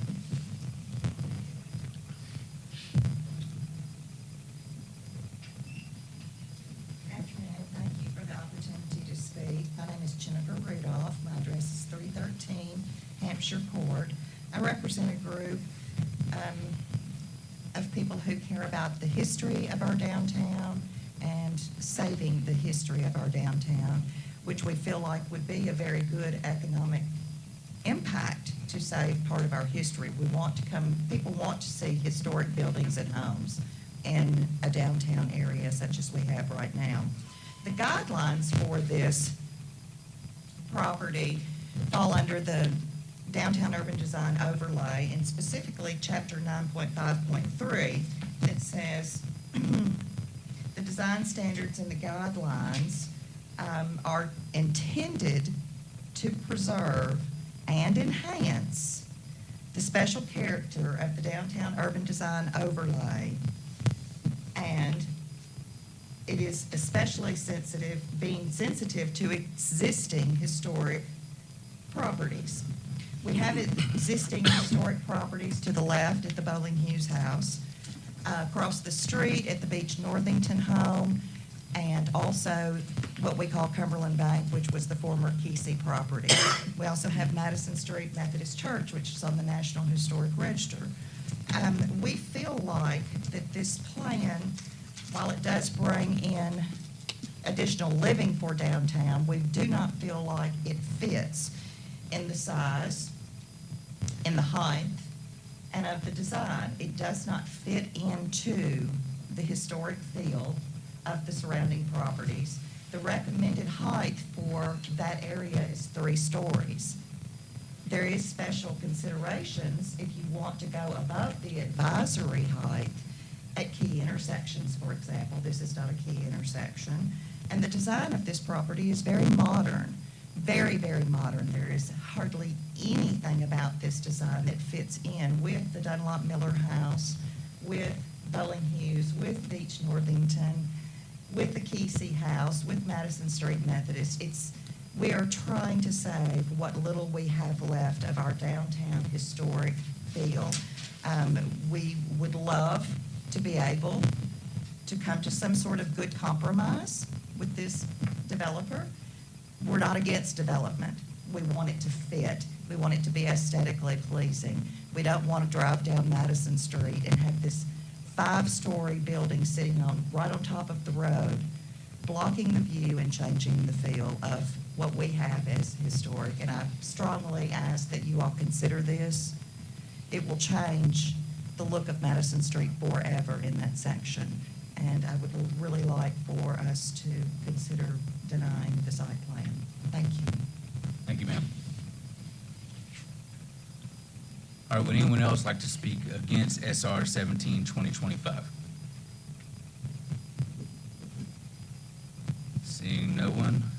Would you like to rebut? I don't have anything, Commissioners. Do you have anything for me? Okay, thank you, sir. All right, we're going to get out of public hearing and go back to regular session. Commissioners?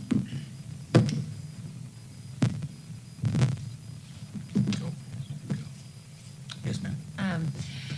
Mr. Tyndall, I realize that with the zoning that it currently is, there's nothing that can be done about the very limited parking that this has. I mean, I know that can't be a reason for disapproval because the zoning doesn't require it, correct? That's correct. And I realize there's nothing can be done on this one, but I would like that to be seriously looked at in regards to the zoning rewrite that we're in the process of right now. Because it's one thing to have limited parking when you've got something that's a business for a short while, but with this, where these people aren't gonna have very many spots at all to be able to park when you're looking at, 4-story proposed units, and we've got a total of, 18 parking spots? And again, I know it's not required, but I think that's something that needs to be considered in our downtown, and that buildings need to be planned and designed with parking as part of it. You don't have to have full parking lots, but I think it should be looked at to where you could even have parking underneath. Just want to use this opportunity while this is in front of us to make that request. Also, I want to it looks like it to me, I just want to verify that the parking that originally had been on Madison Street, the last couple of times this came forward, there's not any other parking on Madison Street, right? Am I seeing that correct or not? There are 6 spaces proposed on Madison Street. It's in that dark gray area. They're actually going to widen out from the current curb line. That's what I was trying to look at. So it's not going into the street, it'll be in addition to the current street out there. Okay, but you're aware. They're not counting those as their Okay. parking there. Well. Those will be public spaces. Okay, well, concern I have there is that we're potentially looking at the new transportation center being right across from there. So I have a concern that that would create issues with the buses going in and out of there with anything being parked along there. And you're cutting out the sidewalk, correct? The sidewalk will jog in, or it'll go in and around the property, or around those parking spaces. You see there's 6 parking spaces, 4 street trees, and approximately 10 feet of sidewalk. That is the front of the businesses. I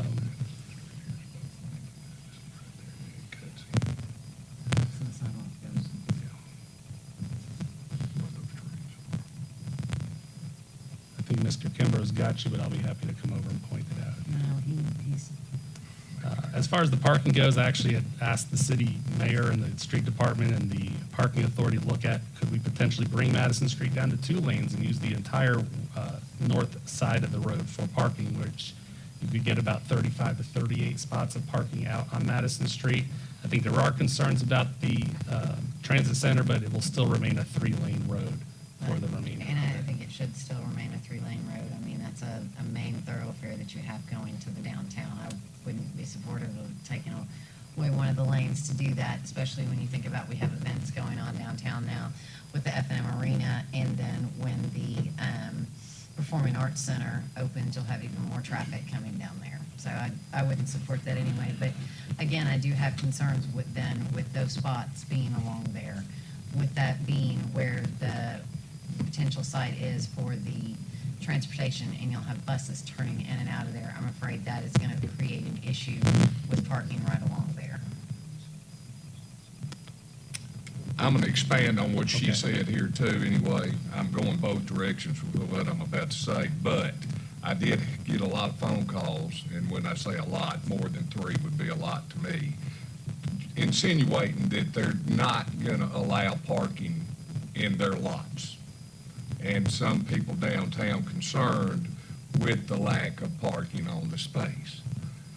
If it's walkable, if what we're trying to do is make it where you're not going to have a vehicle, that's fantastic. But let's hope that they're not planning on utilizing some of the parking that people are not going to expect them to use. After saying that, it meets all the criteria. So I make a motion to approve it. Second. All right, we have a motion and properly made second. All those in favor? Aye. Those against? Aye.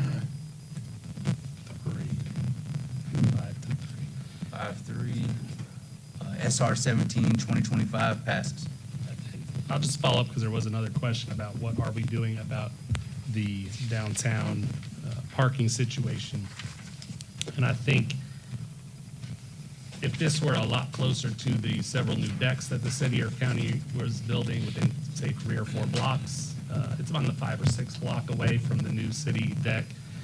We are going to possibly consider that a parking plan be provided, but I don't believe every property should have to provide 100% of their parking downtown. I'm going to stand on that. If we do that, we might as well just make downtown like Exit 4 and Wilbur Rudolph Boulevard if we're going to try to provide 100 parking spaces for 100 units.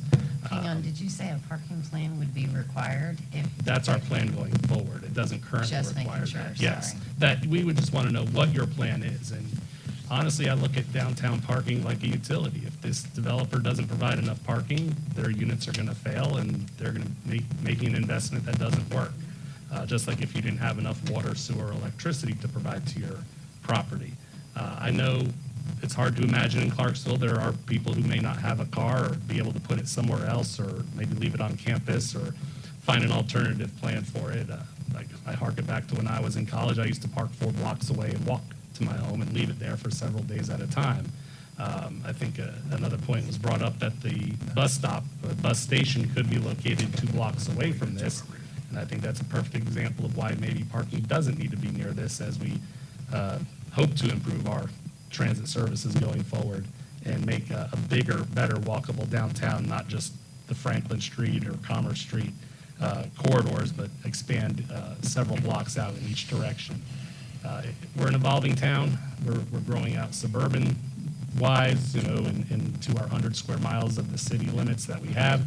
And I think we're also starting with projects like this and what was approved across the street, starting to expand our downtown core in other directions and also to the north where Milan is proposing his building as well. So definitely something we'll consider. Our consultants are actually here in the front row today to hear this discussion, and CBD and parking will be addressed.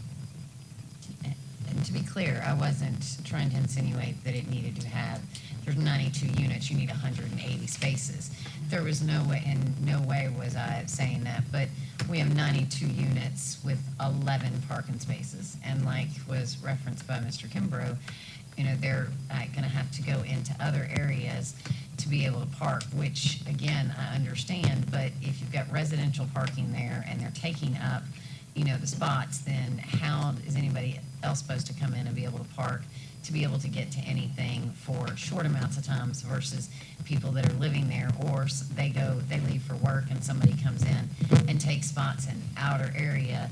So, I understand some aren't going to have a vehicle, but I also understand that I think there needs to be plans in place because, again, there are ways to incorporate it without making it look like Exit 11, without making it look like Exit 4. I'm not talking about like the mall and those types of parking spots, but there are ways that you can plan for that in the downtown area, and you can even see that. You mentioned Mr. Milan, and he's already built some double deck parking over there where he is working on his plan. So I think there's ways that parking can be incorporated without creating just large swaths of parking lots.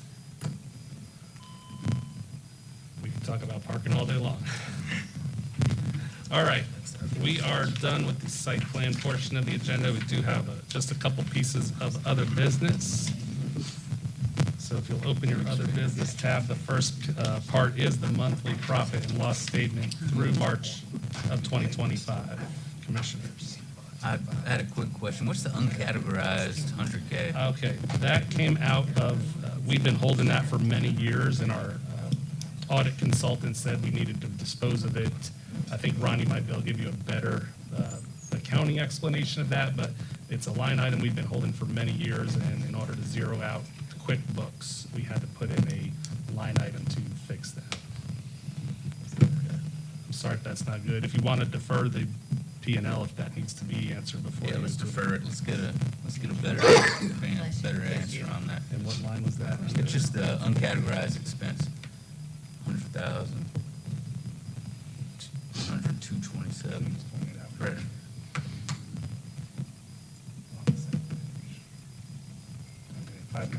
Okay. I'm gonna make a motion to defer P and L to next month, if everybody's good with that. Second. Second. All those in favor? Aye. All right. P and L is deferred. I think it's the first time we've ever deferred a P and L. I'm sorry. It's good. I don't always have every answer for every line item, Yeah, so I'm just I know curious. Ronnie will. I don't like miscellaneous within, just that high. Yeah, we don't either, but I think there's definitely a reason for it. Next up, we have an annexation plan of service update for A1 2024. This was the annexation off Lafayette Road, Highway 374 and Garrettsburg Road. It took in Mosaic Church and a couple properties around it. Every item on the plan of service has been satisfied with the exception of the extension of electricity and broadband, and CDE indicates that this work should be completed in 2025 before the next plan of service update, which would be required a year from today. This does require a public hearing. I doubt anyone is in the public here to discuss it, but let's open the floor. All right, we're gonna open the floor for A1 2024. Would anyone like to speak in favor? Would anyone like to speak against? Seeing none, we're back in regular session. Commissioners? Move for approval. Second. All right, we have a motion and a properly made second. All those in favor? Aye. All those against? All right, Thank you. A1 2024 passes. That'll be forwarded to the city council. Next up, item C, approval of the FY '25 budget. All right, commissioners, since we met on Friday, the executive committee did get to meet Monday morning. Thank you, Valerie and Jeff, for coming out early, and Mayor Golden for meeting us and talking through the budget. No adjustments were made from what you saw on Friday. We've also met with the city mayor individually prior to them compiling the city budget with no changes, and we've met with the county budget committee, again, with no changes. The only remaining items would be to go to the city budget committee and then go to the full body of the county and the city. So commissioners, barring any additional changes, which we would bring back to you if there were any, I present to you the 2025 budget. Bottom line up front for our overall budget, we pretty much run a zero-line budget every year. We did see a lot of increases this past year in, we've added an employee. We are budgeting for the new microphone and now potentially YouTube system downstairs here. We also saw our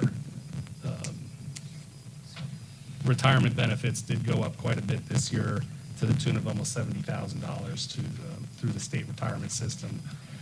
It was just a big increase that we weren't expecting. We expect revenues to remain pretty steady going into next year. From this year, they've been pretty steady the last 2 calendar years, and we would expect, the way things are going and what we see every thing on a month-to-month, that would be equal. Happy to answer any other questions you have regarding this. Otherwise, I ask for your acceptance of the budget. Motion Move for approved. approval of 2025 budget. Thank you, Charlie. Got a motion and properly made second. Any discussion? All those in favor? Aye. Any opposed? All right, budget is approved. All right. We're done with our business portion. We do have our consultants here today from House Levine. We do have an open public session starting in 25 minutes upstairs. If anyone wants to hang around or come back, we'll be here till about 6 o'clock tonight. It's kind of a drop-in event, so you don't have to be there exactly at 4:30. But they do want to give you a couple key updates on the zoning code rewrite to date. We've gone through the preliminary stages, and now we're going to get into the meat of the zoning ordinance. So, Josh Coons, I'll turn it over to you. We've already been here for 2 hours. Just see how you can run through this. All right, well, thank you to the Planning Commission for having us here tonight. It is a pleasure to be back. I am practicing with House Levine for planning across the country, and I was fortunate to be the project manager for the comprehensive plan. Today, we are looking at the preliminary recommendations report for the zoning updates. So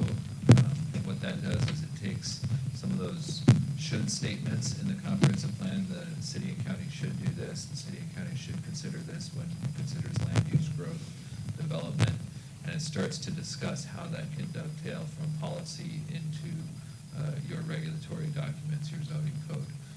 So we have a relatively brief 35-minute presentation for you that Nicole is going to conduct, walk you through the preliminary recommendations report, take any questions. And then, like Mr. Tyndall said, we will have an open house format upstairs. So I'd like to turn it over to Nicole, who's a planner too with HL. She's a dedicated member of our zoning team and knows this stuff through and through. And she'll kind of walk you through, orient you to the PRR, and see if you have any questions. So thank you very much. Nicole, can you get that done quickly? Yes, I will try to speed run it. A lot of our commissioners are very familiar with what they've been, part of this process last already, so if you can hit the high points. And I would invite any that want to get in maybe a little more in the weeds to come upstairs at 4:30. Okay, sounds good. Great, sounds work for everyone? Okay. Do I just say that I want the slide changed? Okay, great. We can go ahead. That's fine. So I'm Nicole, as Josh mentioned, we work for Housel Levine. Kind of already discussed our purpose of going through the preliminary recommendations report. Emphasis on the discussion. We're here to get your input on these recommendations, so feel free to interrupt me and cut in. Quick agenda. We're going to go over the project as a whole. We'll get into the public engagement we've already done. Then we'll get into the report itself, and then we'll take a look at next steps.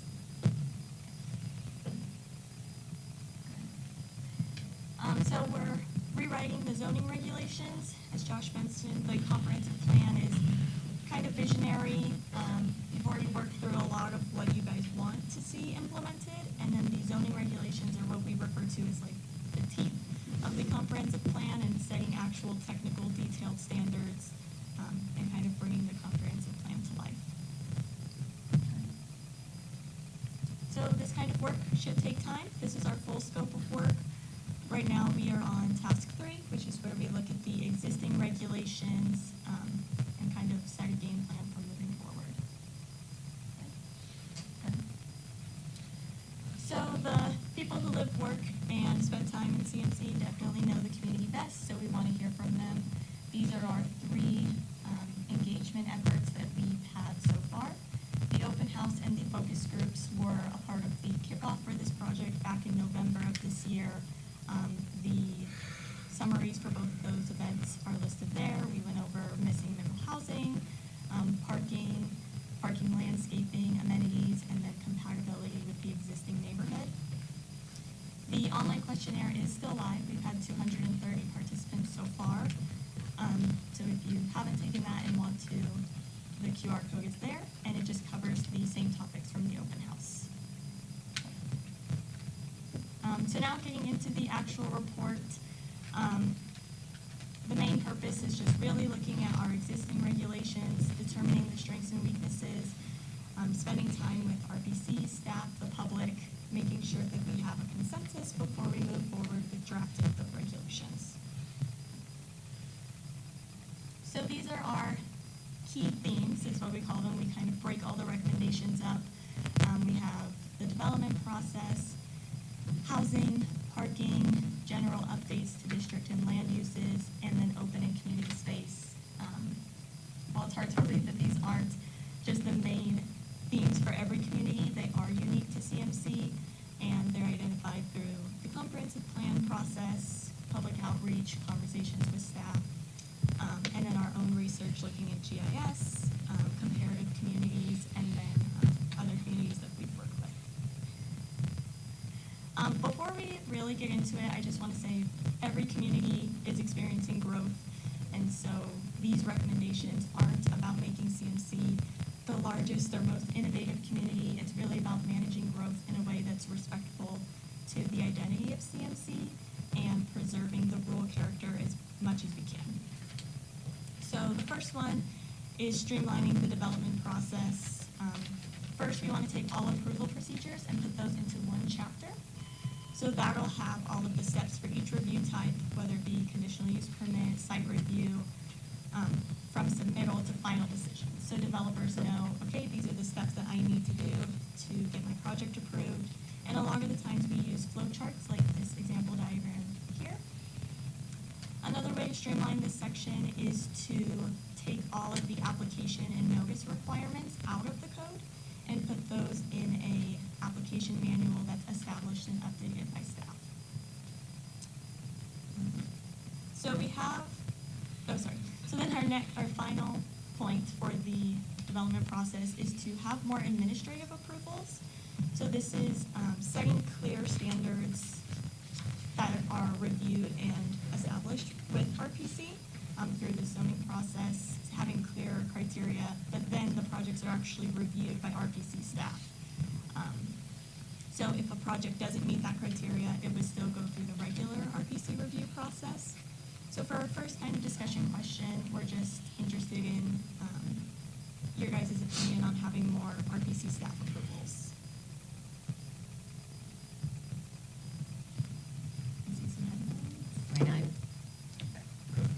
I mean, I take a little concern with that, only because I think back to where we've had stuff that we wanted conditions put on there. And that was conditions that, came about and close votes on and everything, and I think you would lose that opportunity if you did that. And then, on top of that, you would also, I'm the city council representative, got a county commission representative, and then we've got individuals that are appointed to be, the representative of the mayor. So I'm afraid you would take away that input if you did that. That's my thought on it. Couple examples. We had one today, I think it was just 2 self-storage units out in the county. Per the current rules, that had to come to the board. That's one I think we probably could have done at staff level. Right now, we have some regulations that say if it's less than 16 units, but it all hinges on being a platted lot. So I think there are some things we can tighten up. We did work on the final plats over the last couple of years. That was very helpful. And we've seen it grow back to 2 hours all of a sudden in the last couple of months. But we've also reduced the amount of subdivisions that come, some of the more 4, 5, 6 lot subdivisions. If they don't require variances or dedication of the in utilities or infrastructure, we don't bring them to you either because it's very administrative. If you can think about, just keep in the back of your mind for the next month or two, if you see applications that you see at the informal or even taking today's agenda, if you're like, well, I don't know if we need to see that one. Those are examples we'd love to see. If there's ones you definitely want to see, and I think it's the ones that maybe have certain flood issues or certain infrastructure issues, we would definitely be bringing those to you. And then the other built-in mechanism is if the applicant disagrees with staff, there will always be the remedy to come to the planning commission, and vice versa. If staff feels it needs to go there because we're at an impasse, and we've done that before as well, we'll bring it to the planning commission. So we just want to refine that list better. I definitely wasn't suggesting that all now come. I didn't want to change the one y'all already do. I was just thinking the process we're at. She's like, Like, wait, don't misunderstand me. Don't go back to that. Come up with a list that is easier to understand. Never get out of here. So for our next key theme, we have housing. Housing's always a big one. The comprehensive plan addresses concerns for rising costs, limited availability, and then lack of having housing choices. So through that process, we've determined which housing types are appropriate where, and now we're going to determine under which restrictions. So our first recommendation to do this is to break down the multifamily land use into specific categories for missing middle housing. So this would be 3 and 4 unit buildings, cottage courts, townhomes, and the idea behind this is we're not allowing multifamily in X, Y, and Z district. It's let's allow quadplexes here and cottage courts in these districts. So it kind of gives us more flexibility and allows us to pick the right scale for different areas. So to preserve neighborhood community, we recommend limiting the housing types based on their location within each district. So an example, in suburban neighborhood areas, we're recommending housing like duplexes and townhomes, but have those be limited to along major roads or where neighborhoods transition from residential to commercial. And then in more urban neighborhoods, we're suggesting a wider range of housing. So we'll have smaller single-family lots, duplexes, 2 to 4 unit homes. But these would be focused in walkable, already dense locations or near transit stops. The comprehensive plan also calls for limited residential and commercial districts. So this would be in the C5, highway and arterial commercial, and the C3, the regional shopping center. So we're suggesting some mixed-use options with restrictions, again, on location, and then the right balance between commercial and residential. So this would be for a mixed use, having a range of proportions that would be allowed. And then the final point is for the county's less dense areas to have some flexibility for accessory dwelling units, tiny homes, and then manufactured housing. So thinking about kind of incorporating high-density housing near transit along major corridors, which factors would you consider to be the most important in making those more appropriate or complementing the existing community?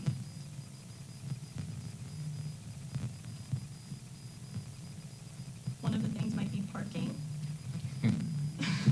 Not to open that can of worms, but, Parking's a huge one, but as a county representative, also land trust, land saving out in the county. And it's something I proposed to Jeff probably 6 years ago was, as you get further outside of the planned growth area, why not take it from 1.5 acres to be able to build a single-family dwelling up to 3 acres? Or as you get all the way out to the edge of the county, take it to 5 acres to be able to save some of that farmland.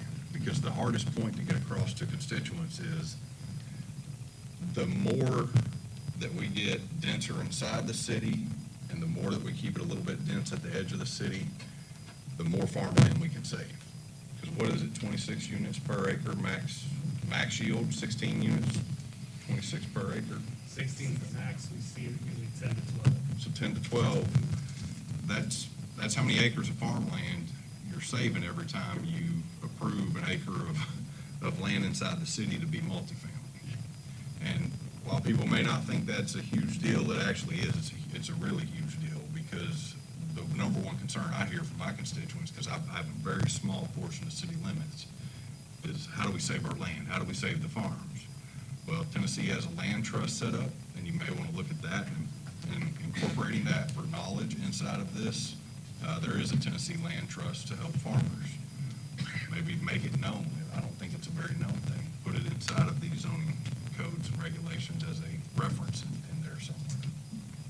Something from what I've discussed with Jeff in the past. I'm not sure if legislation passed yet in the state, but they are looking at possibly setting up a state agricultural trust fund to purchase easements for shorter or longer terms to help preserve farms that want to be preserved. So definitely. So they're looking at a purchasing avenue now versus just an the farmer easement. putting it in the trust? Some sort of compensation, obviously to be competitive. I heard the word $25 million. That's probably not even close enough for a couple counties, let alone the state. But it's a start, and we'll definitely try to get the word out if that is a program and work with. I would expect Farm Bureau to get that word out too.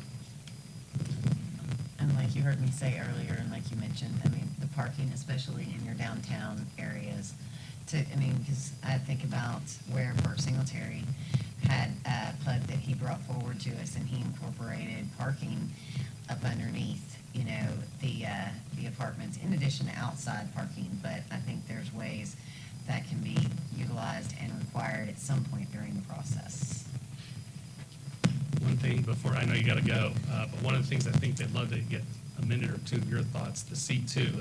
I know they mentioned C5 and C3, but the mixed use versus single use commercial or multifamily, and how that really, we see it as an asset, but not always as an asset. It kind of gets abused into the multifamily side. He's correct. That is something, and I'm not the only one that takes issue with it. I know there's probably other commissioners up here that take issue with it. There's former planning commissioners that take issue with it, and it is definitely a topic of conversation when it comes before the council. But that C2, I believe it needs to have some sort of true percentage of commercial that goes along with it. And there is a benefit to having the mixture of the retail and residential to, I mean, especially if you can live, work, and play all in your same space. But something that's not all, but we have seen some that have brought forward, they come forward with a C2, which is the same density as R4, and their only intention is to build apartments. And then that actually hurts even people that come forward to the council with a C2 zoning with zero intention of building residential. However, that possibility being there can cause that zoning request to fail. So I think two, it can be confusing to the public. They see C2, if they don't call in, or they, instead of calling and ask what it is, because we don't put the zoning up there anymore.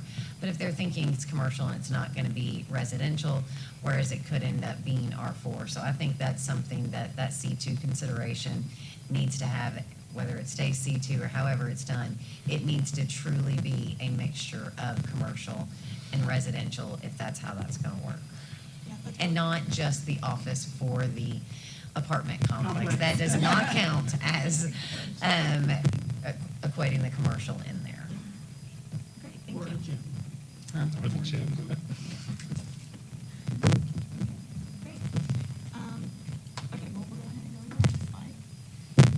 Still on housing, this slide kind of covers the objective design standards, focusing on how buildings are arranged on the site, how people move through and around the property, and then if there's meaningful open and community space. In this, we're also suggesting anti-monotony standards.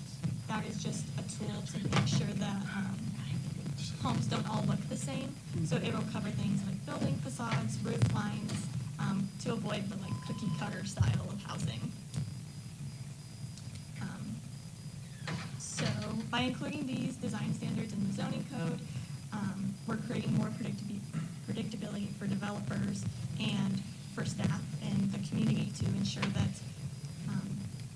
development is consistent and of high quality. So for our next discussion question is, which elements would you like to see built into the building and design standards? Kind of like what makes Clarksville, Montgomery County unique? I'm a little on the fence on this because it's not my dollars, and it's the contractor or the developer's dollars on how the facade of a building looks. And while we have some overlay districts, I've always had heartburn trying to tell somebody how they got to spend their dollar. I'll just be honest.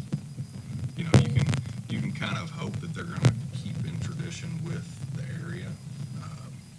But sometimes new and innovative things come out, and it's a better product or a better, look. And why would we try to limit ourselves to just one look? If it's in a historical district or an overlay area, okay, I can get that. But as a city as a whole, I don't know if you can just say, hey, everything in Montgomery County or in the city is going to be this cookie cutter. It's going to be red brick, green shutters, yellow door, and it's got to stay that way. So, I don't know, I have heartburn with it, because I think there needs to be some variety and it needs to be more up to that developer, designer who's designing that project. Yeah, that's definitely a great point, and I think there's a way to balance that. For one community we've had where there's different tiers, and so tier 1 would have like X, Y, and Z materials that are maybe more high quality, maybe more expensive, but they only have to have one material from that list. And then there's the tier 2 and tier 3, and then there's different requirements, so they're not all looking the same, there's still flexibility. For the anti-monotony standards, those are a little bit more flexible, where it's like, the two homes next to each other can't look the same, they need to have a different roof line. So it doesn't say what that roof line has to be, but it's just saying that there has to be some variety. And I get that, but again, I go into the cost to the end user goes up when you do that. Because if you're talking about it, you said the name earlier, cookie cutter home, right? The biggest thing I hear from our city council is affordable housing. Affordable housing this, affordable housing that. The cookie cutter home builder builds an affordable home for most people because it's the same layout or 5 to 10 layouts, whatever they choose, over and over flip direction, the garage is on this side, the garage is on that side, the roof line doesn't really change. They do that because they know the exact cost, where the bottom dollar is, where they're still technically profitable and can continue to do business, but they can provide an affordable house. Now, when you do get into a higher-end neighborhood and the cost is above, now, if you set a threshold on this and said if you're gonna charge above this per square foot, maybe I could entertain it. But for affordable housing, you can't just say, it's gotta be these materials, nothing else. These specifications. Because you would knock affordable housing as an option that's not available anymore. Because you would technically at that point put that area of the construction industry out of business because they would have to use certain materials. Again, that's just, because they're still using quality materials that are approved. You know, they're out there for sale. It's, the craftsmanship is what it comes down to on whether the house is good quality or not. The materials.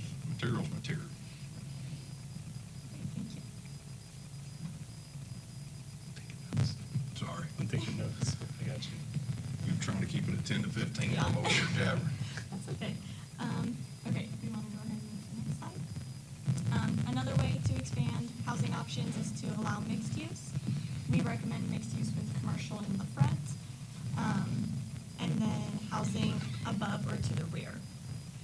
New standards would guide where mixed use is allowed, and then how the buildings are arranged and where parking should go. And then, as mentioned, having those range of proportions for residential, commercial, maybe some like industrial. So this diagram shows what commercial at the front of the site and then residential in the rear would look like. Is this kind of a form of mixed use that you would like to see more in your commercial developments? That's one form, plus going vertical. Yeah.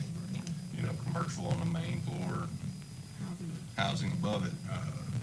But utilizing commercial in the development. You haven't seen it a lot here. Franklin, you can But see it it every is, day. I think it's something that if it took hold, especially down here in the downtown area, that once you see it take off, I think it will really take off. But it has not become popular here as of yet, but that's technically what that C2 designation that Ms. Streetman was talking about was supposed to be utilized for, was that commercial and residential mixture. And that could be where some of your affordable housing can go, right? If you have your big rent at the bottom, then you can do something creative at the top. We just also always have to think outside of the box when what that looks like. If you have a big retailer at the bottom who's paying the bulk of the cost, then you can have more affordability at the top. And it doesn't have to be 6 stories, but it could be 4 stories and create a great look. And then put it where it's next to a bus area, and it's already gonna be parking because it's got a big box or a box at the bottom. So I think it's a great idea. Glad to hear it. Okay. This is our last housing one. It refers to the lot standards applicability analysis, which is the second section of the preliminary recommendations report. Such a mouthful. But we're really looking at what the existing standards are and what's existing on the ground. So for the R1 district, we found that the lot area was actually appropriate and only 9% of the parcels were non-conforming. Usually industry best practice is 10%. So we weren't really recommending any changes there, where the lot width, we're kind of looking at 75 feet. And these aren't set in stone. We still have to see like what's appropriate for different areas. But just to kind of explain that analysis, it's just testing different alternatives to achieve that 10% of non-conformity, and then testing what these subdivision opportunities are with the new standards or the alternative standards. This creates more housing opportunity, but also reduces the need for sprawl by just concentrating the growth. We could get like 1 or 2 new neighborhoods that should take back some of the parking lots. So the bottom line on this one is we're gonna be looking at all the residential single-family lots and probably some of the commercial multifamily lots as well for minimum lot size, depth, and width, and trying to calibrate it better to what is being built, what the products are gonna be built out there. Right now, we currently say in all the lots, you can always go bigger. We're always saying what's smaller, so maybe we get a little smaller, and in some of these zones, we could actually say what should be the maximum as well, but these will all be evaluated. We're gonna do a lot of tabletop exercises and draw these out and say, what's appropriate, and then go out to the building community and say, are these lot standards you can live with? And then this will be one of the ones we have a lot of conversation on. That's the one I was gonna ask, how are you gonna engage the developer builders? Because, we got one right here, Mr. Blick, he's one of the more innovative developer builders, because he finds those rare lots and tries to utilize it to the code that we have now. And he'd probably be a prime example to ask, how would this make you, as somebody who's investing in that community, to rehabilitate a lot or to do something with it, how would it make it the best practice for them? And not just them, but Ask him also, today. Yeah. and also like Lawson Mabry's of the world, and build a larger subdivision Yeah. too. Yes. What is the end product of what the consumer wants to? We shouldn't be dictating what the consumer should have a choice of. We did meet with approximately 50 to 60 builders, engineers, large landowners, small landowners, all sorts of groups. When we kicked this off in November, Jackie had 4 different hour-and-a-half sessions in the morning with different groups around different topics, commercial, single-family, multifamily. So that's a group that we have all their info. We're going to call them back every time we have these discussion points more hammered out. Again, this is preliminary. Staff's going to work on it with the consultants. Then once we get it to a better 85% level, we'll bring it and roll it out and get the opinions and then finalize it. So our third theme is parking. I'll try to breeze through this one. Really, this section is about finding the sweet spot. So some areas don't have enough parking. Some areas have parking lots that have a large unused area that could be something more valuable to the community, like a coffee shop or outdoor seating or maybe more housing.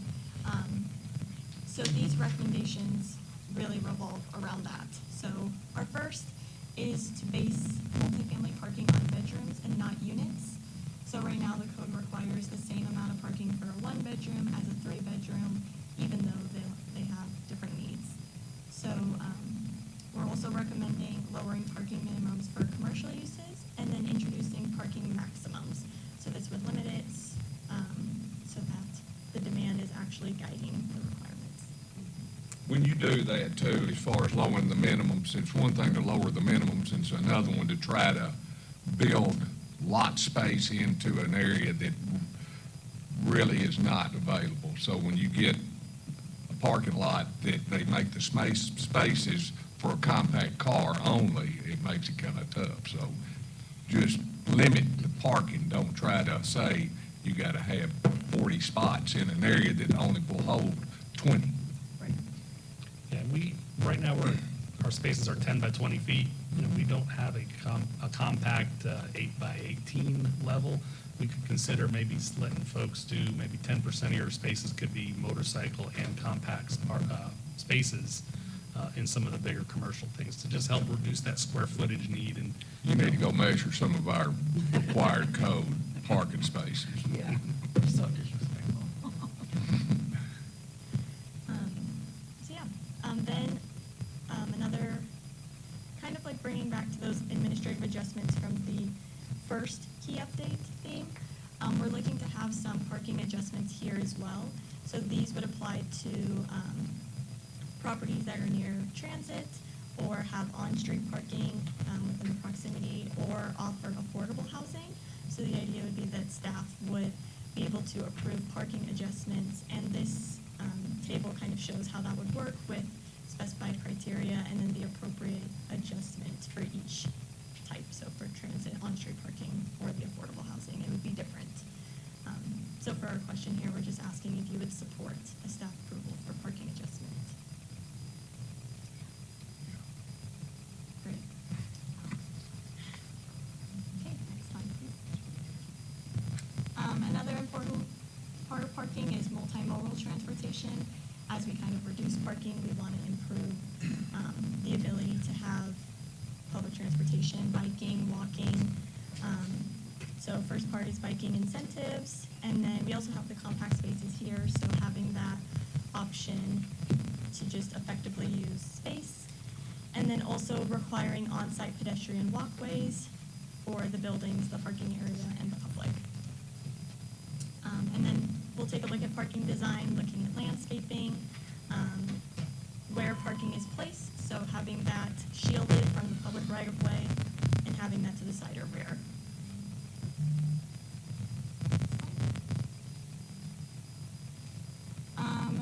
Theme 4 is for just updating districts and land uses. One option is to have a transit-oriented development overlay district. We've kind of already touched on points. It's just concentrating high density and mixed use in areas that are transportation hubs. So this map, it's a little small, but the darker yellow areas show where those are within a 10-minute walking distance from transit. So those are where they would be by the university and then in the downtown area.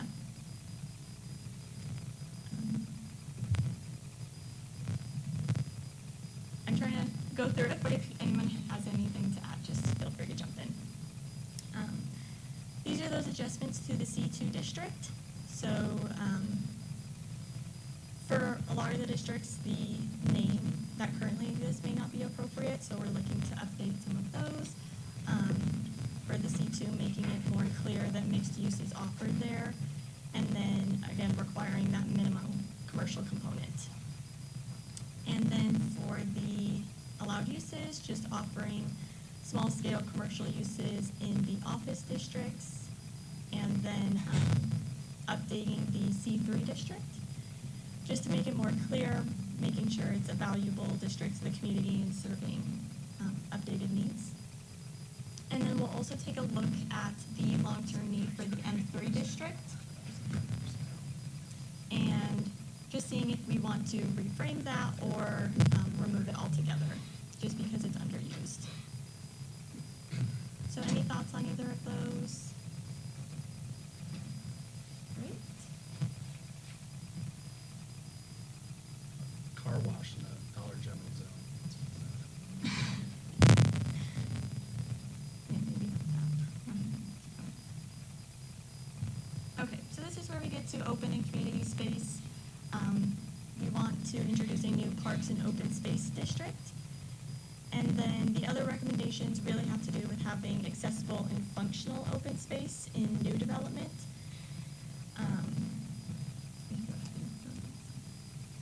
So this really talks about how that would be different for the city and then for the county. As Mr. Smith mentioned, for the county, we really want to focus on protecting and preserving farmland, natural resources. And then the city would be more about having gathering spaces and activated parks. So one way that we do that is by having a menu of improvement options. So this might be like a dog park or a plaza or kind of areas that encourage gathering and activity versus just having like grass as your open And Nicole, space. that would be based on the amount of units, the density, or the size of the lot. Yes, the for- type For and larger size. commercial and multifamily projects. Yes. Yeah, so right now we have nothing, so we can get an 800-unit apartment building or complex, and it's like they have one activity center for 800 people and nothing else, so this would say that when you get to certain thresholds, there would be other things we would look at, but it sounds like it'd be a cafe option where it'd be a little bit of this, a little bit of that, of Right. what meets their needs the best. Yeah, so Or there's still potentially in the end, it could be appeal to the planning commission and ask what they feel, we're doing this, it's not really on the chart, does it meet your intent? Right, yeah, there's always another option, but it would be like larger developments need X amount of points, and then they have choices to achieve that. So yeah, we have a discussion question here just to get your input on having this menu of improvement options or specific improvements that you might want to be included in that. And this is one, I know Mr. Smith was out of the room for a second, but to balance the needs of the affordable housing with the needs of providing open space and recreation for residents as well. Yes. Would you consider for something like this, if it was next to a city or county park, they could maybe get credit for that instead of having to do on-site improvements? Yeah, that's definitely an option. We've done that for one community where they didn't have to, as many points weren't required because they had that within vicinity.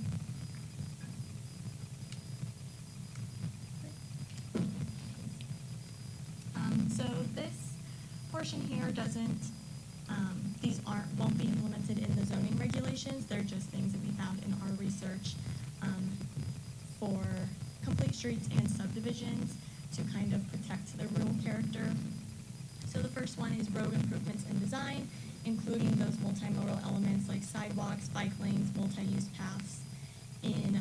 For rural roadway types, all of these elements may not be included because they typically have minimal infrastructure and are more narrow. For rural subdivisions, we're looking at having a roadway buffer. That's definitely one option. So the pictures here, the top one shows the current subdivision practice. So the open space is kind of pushed towards the rear. So from the street, you're not seeing the rural character or open space. You're seeing a lot of dense housing. And then the bottom picture shows what a roadway buffer would look like. And even though there's more lots, you're not seeing that from the street. You're seeing either preserved existing vegetation or maybe some enhanced landscaping. So it just makes the rural landscape look more appealing. And again, from a cost standpoint with what Mr. Smith was bringing up, when you do that, and it's fantastic, but the cost of the development goes up when you build a street right through there, whereas before you're accessing directly off of the main road. Right. But there are more lots. Sure. So that's kind of like the balance for that. This will be more of we would not do this in the city as much. Right, yeah, I'm This talking would be about more of a rural where county, you got a yeah, flag lot or whatever though, and then you're gonna have to make them build a road in there too. This is one that we have to do some thinking about. This is a new one that came up. We're like, we would like it. Let's see where this goes, but it would have to go through the subdivision ordinance, so. I like the idea, the concept Yes. of it inside the city, so you don't have all the backyards right on the road and fences, but again, it's always a cost perspective, because we're up here as the body just to kind of enforce the codes and what, does it meet what's written in the code? We're not the ones putting the dollars up.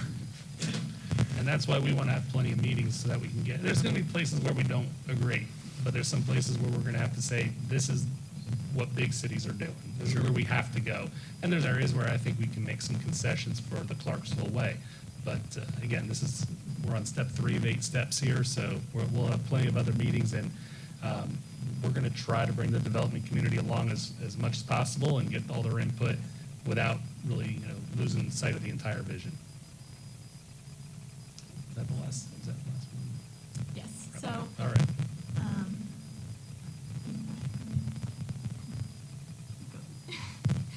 These are just our next steps. We have the open house happening upstairs. And then just our next step is we're going to start drafting the district and use standards. What I love about this project is you guys are with us every step of the way. So after we draft, review with staff, we'll bring it back here, and we'll have another presentation and another open house with the public. So definitely getting input at every stage, which is really nice. So that's it. Thank you for bearing with me. That's the QR code for our project website, but you guys will be updated as we move We forward. put you on the hot seat. Hey, are you wanting to say something? Public comments.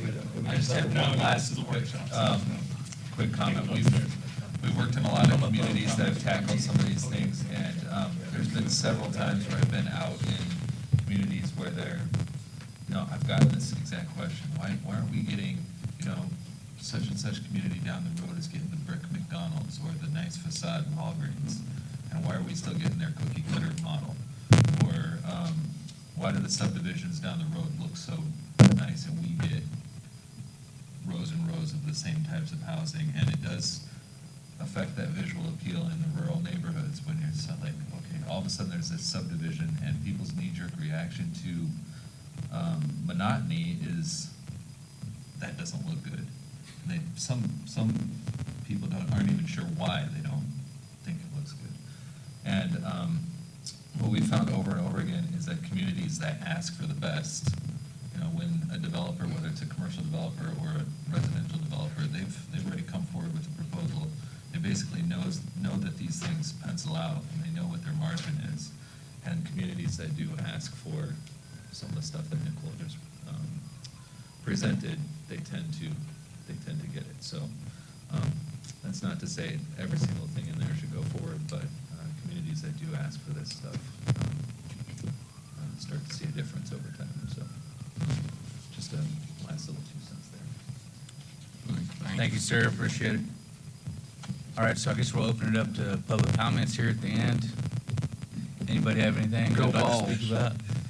All right, we will entertain a motion to adjourn.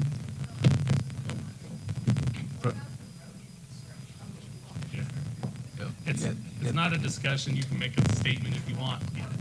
If you need to talk with anybody, you can come after or call later. I do apologize, I've never been to one of these meetings before, and it's Well, definitely you got a gone long well one, so before you got a good one anyway. But it was like 20 years ago when they started a bypass. We don't even have a bypass. And there's communities like Bowling Green and Glasgow and all these places in Kentucky, right in the middle of the farm fields. There's bypasses to alleviate this traffic we're dealing with already, not to include what you're talking about today.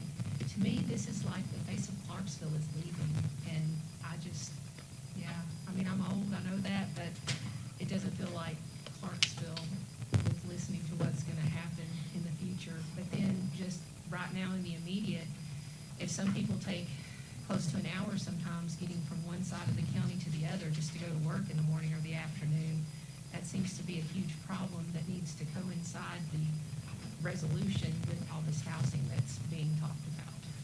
I just don't know where that's at. I don't think it's going anywhere. But thank you. Thank you, ma'am. Thank you. Anyone else like to speak? All right. Can we get an adjournment here, people? I make a motion to adjourn. Second. All right, adjourn, thank you.